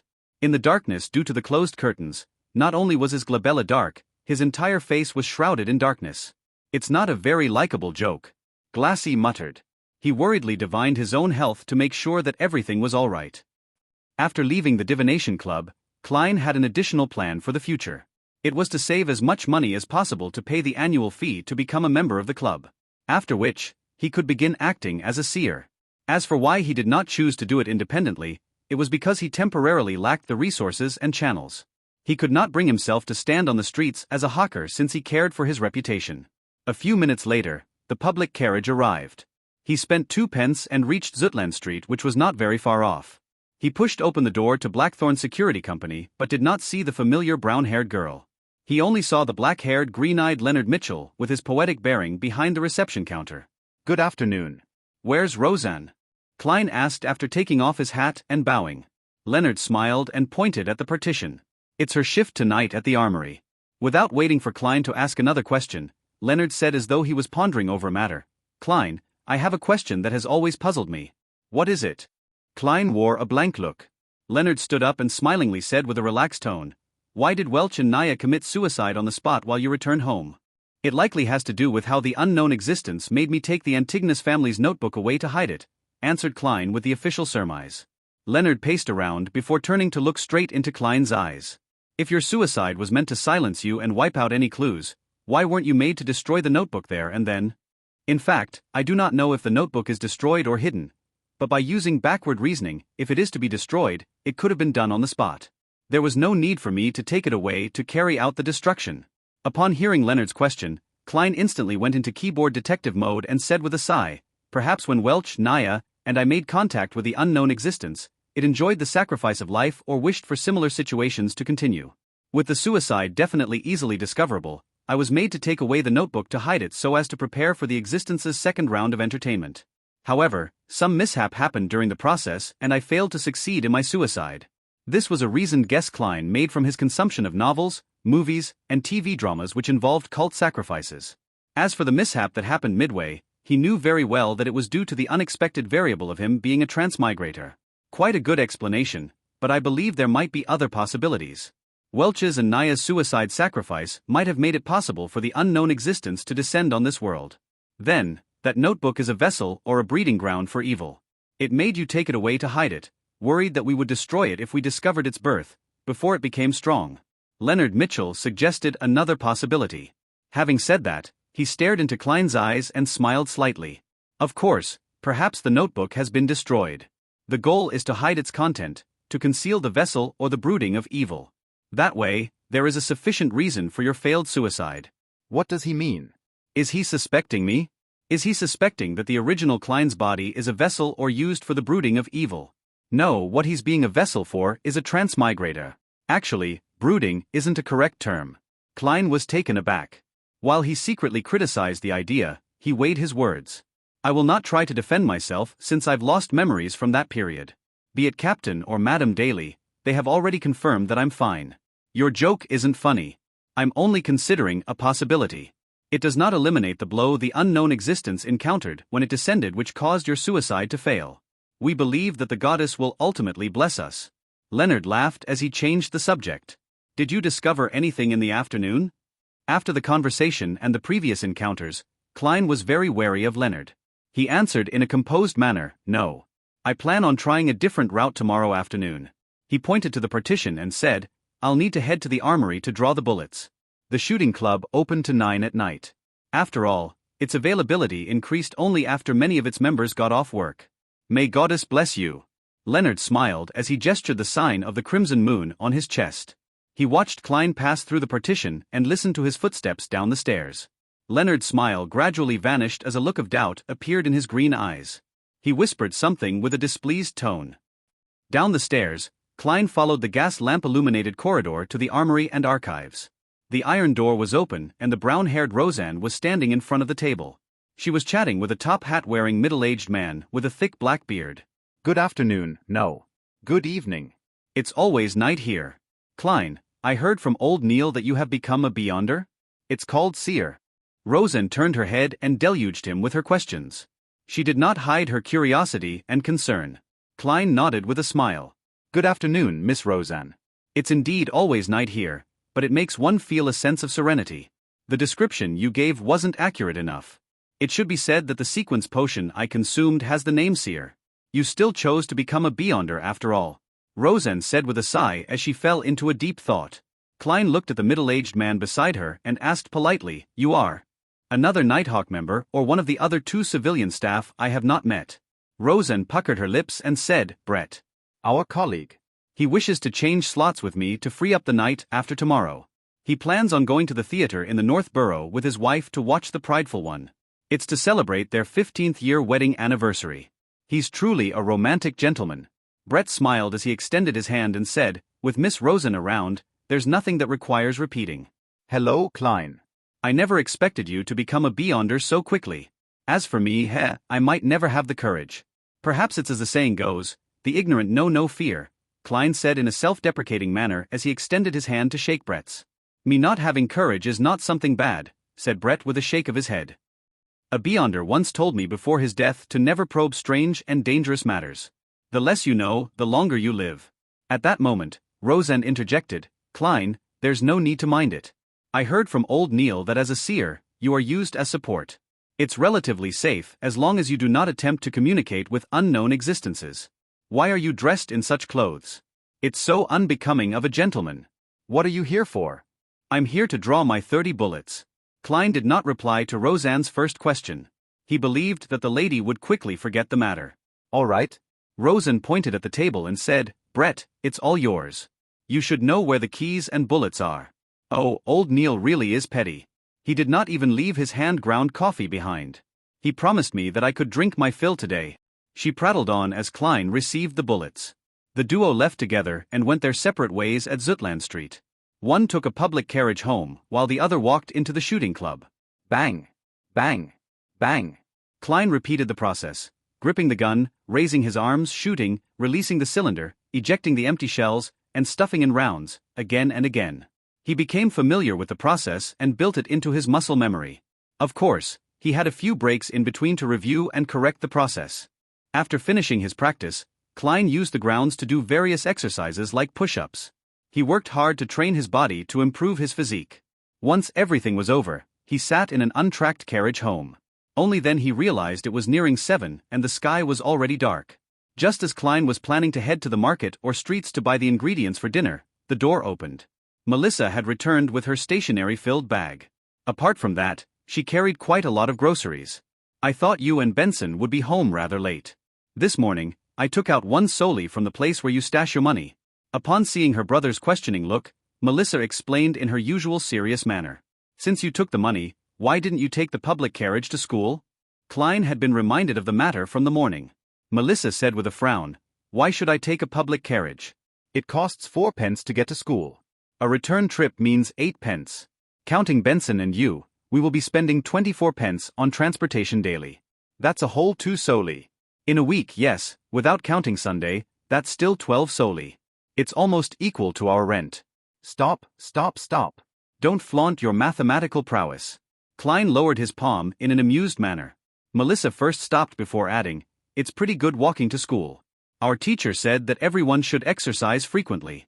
Besides, I can pick some damaged components on the way. Klein chuckled and said, Then let's do the math again. The public carriage costs 12 solely. The rent is 12 solely and 3 pence. It's a total of £1, 4 solely and 3 pence. Using Benson's salary is enough to pay for it and there will be quite a bit of change left.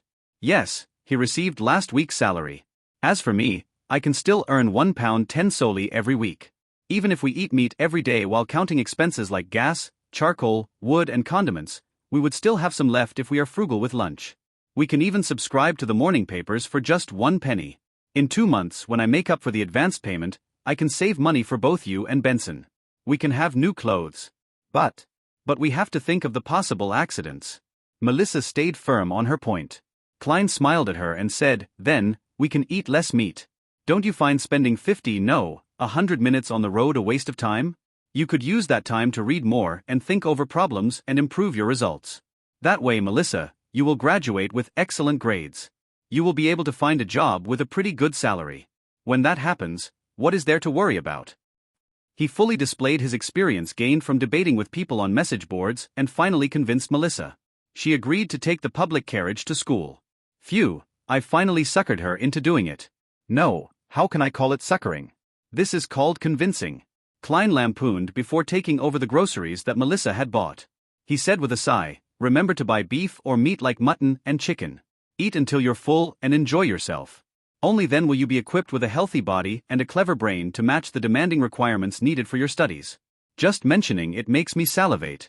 Melissa puckered her lips and after a few seconds of silence, said, all right.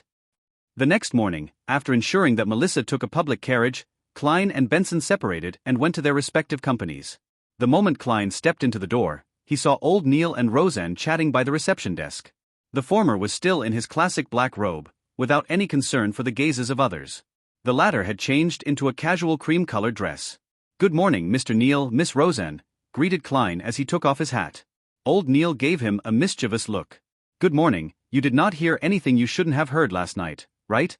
No, I slept very well. Klein was also quite puzzled over that.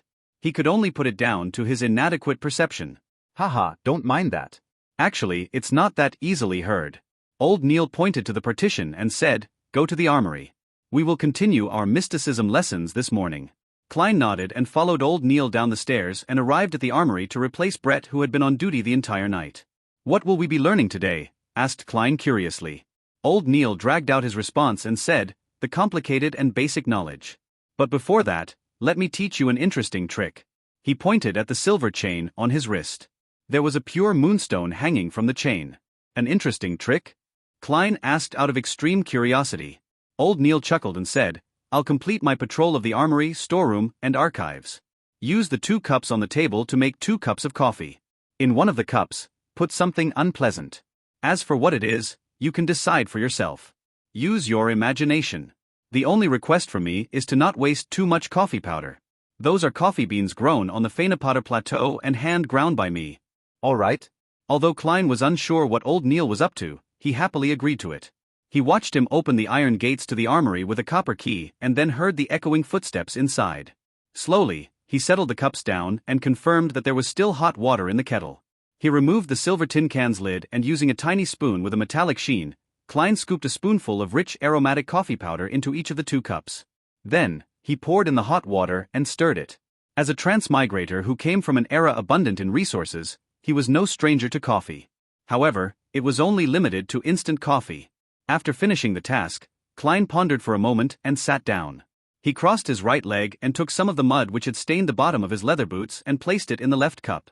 Then, he carefully stirred it again until the colors and smells of the 2 cups of coffee were practically indistinguishable. A few minutes later, old Neil walked out the armory while swinging his keys. He then closed the iron gates with a clang. Are you done? He turned his slightly turbid dark red eyes over and looked at Klein across the table.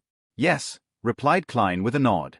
Old Neil chuckled and removed the silver chain around his wrist and sat down. His expression quickly turned serene. He held out his chain-holding left hand and allowed it to hang over the coffee cup to his right. The moonstone nearly touched the liquid. Amid the relaxing calmness, the moonstone trembled suddenly.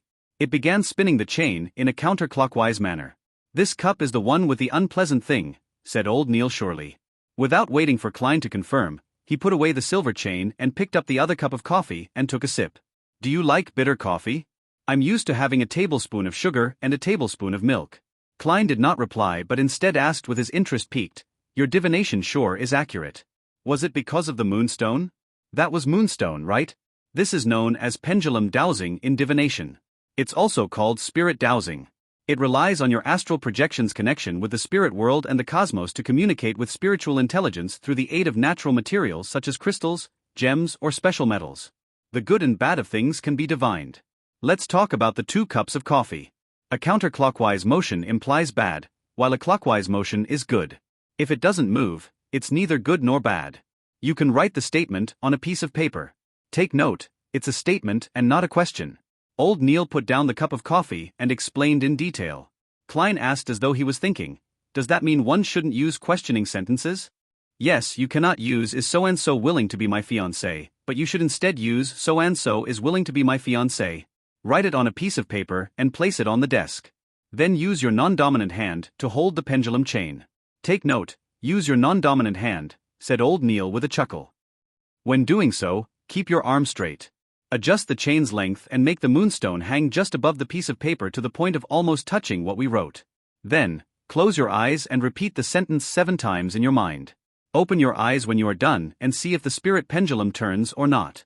If it doesn't, close your eyes again and repeat the process until it moves. Klein nodded slightly and asked, counterclockwise means no, and clockwise means yes? It can also be interpreted as success or failure, corrected old Neil. He taught Klein the other usages and details of spirit pendulum divination. Klein pondered over the matter and discovered that it was a very useful divination trick.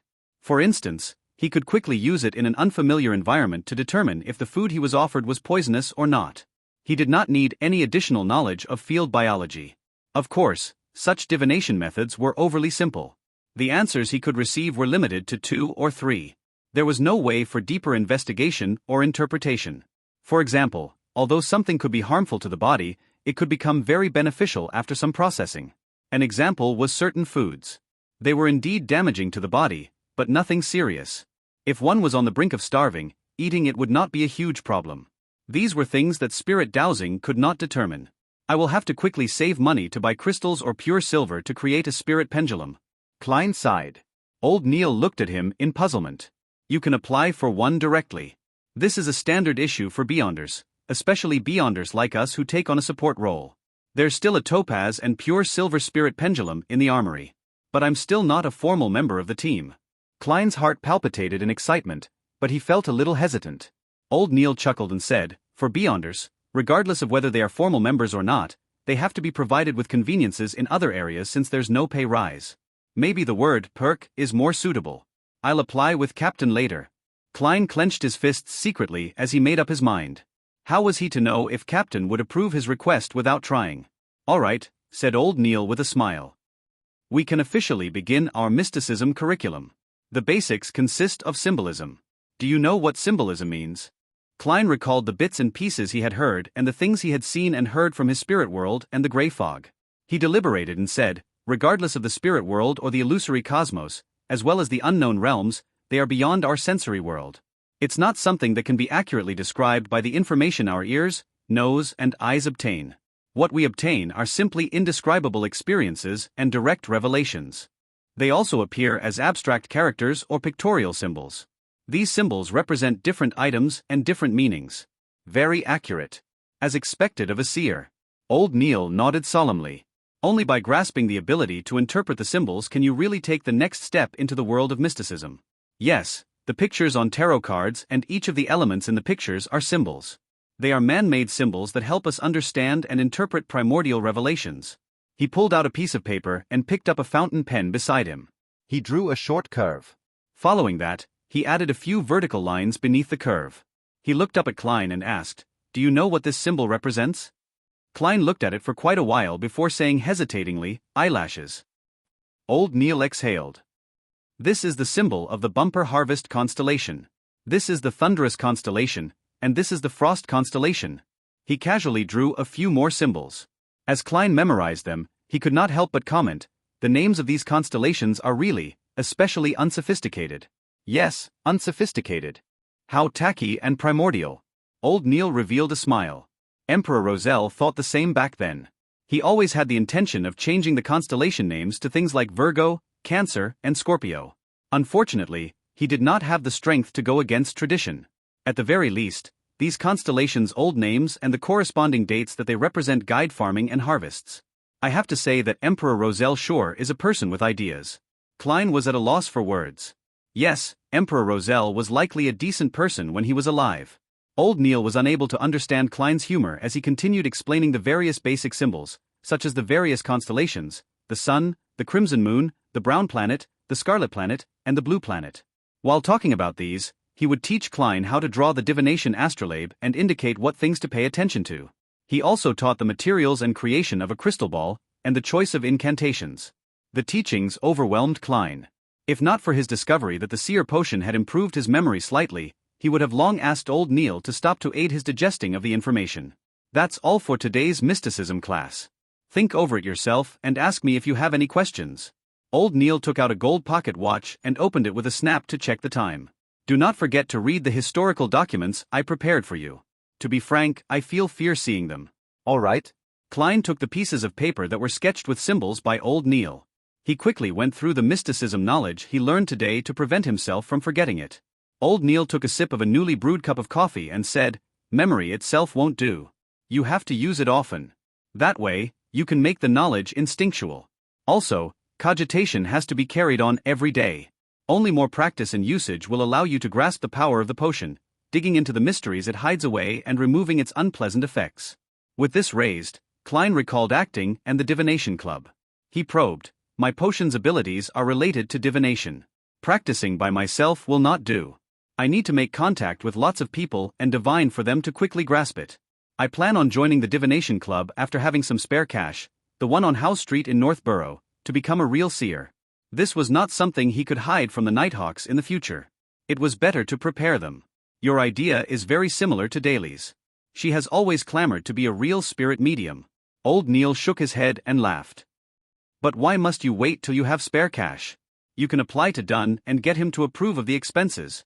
Organizations like a divination club might also have cultists or members of evil organizations in them. As a civilian staff member of the Nighthawks and a standard Beyonder, your membership makes it easy for us to monitor them. It's part of the job. We would regularly monitor these places, but as we lack manpower, we can't keep watch on them for long. Now, it can be handed to you." "I can do that?" As he looked at old Neil's serious expression, Klein was dumbfounded. "This is making an expense claim for private matters. I know nothing about such matters. Indeed, I'm just a keyboard warrior. You wish to use your own money to do this?" Old Neil smiled as he added when he saw Klein's face. Klein immediately shook his head as he answered firmly, "I plan on reporting it to Captain." Old Neil nodded in satisfaction and looked at the cup of coffee with the unpleasant thing inside. It had not been poured away. "What did you put in there?" Klein smiled embarrassingly. "It's just some dirt underneath my boots. Its color and your coffee powder looks almost the same." Old Neil was taken aback as he suddenly clasped his mouth and roared, "Why aren't you pouring it away yet?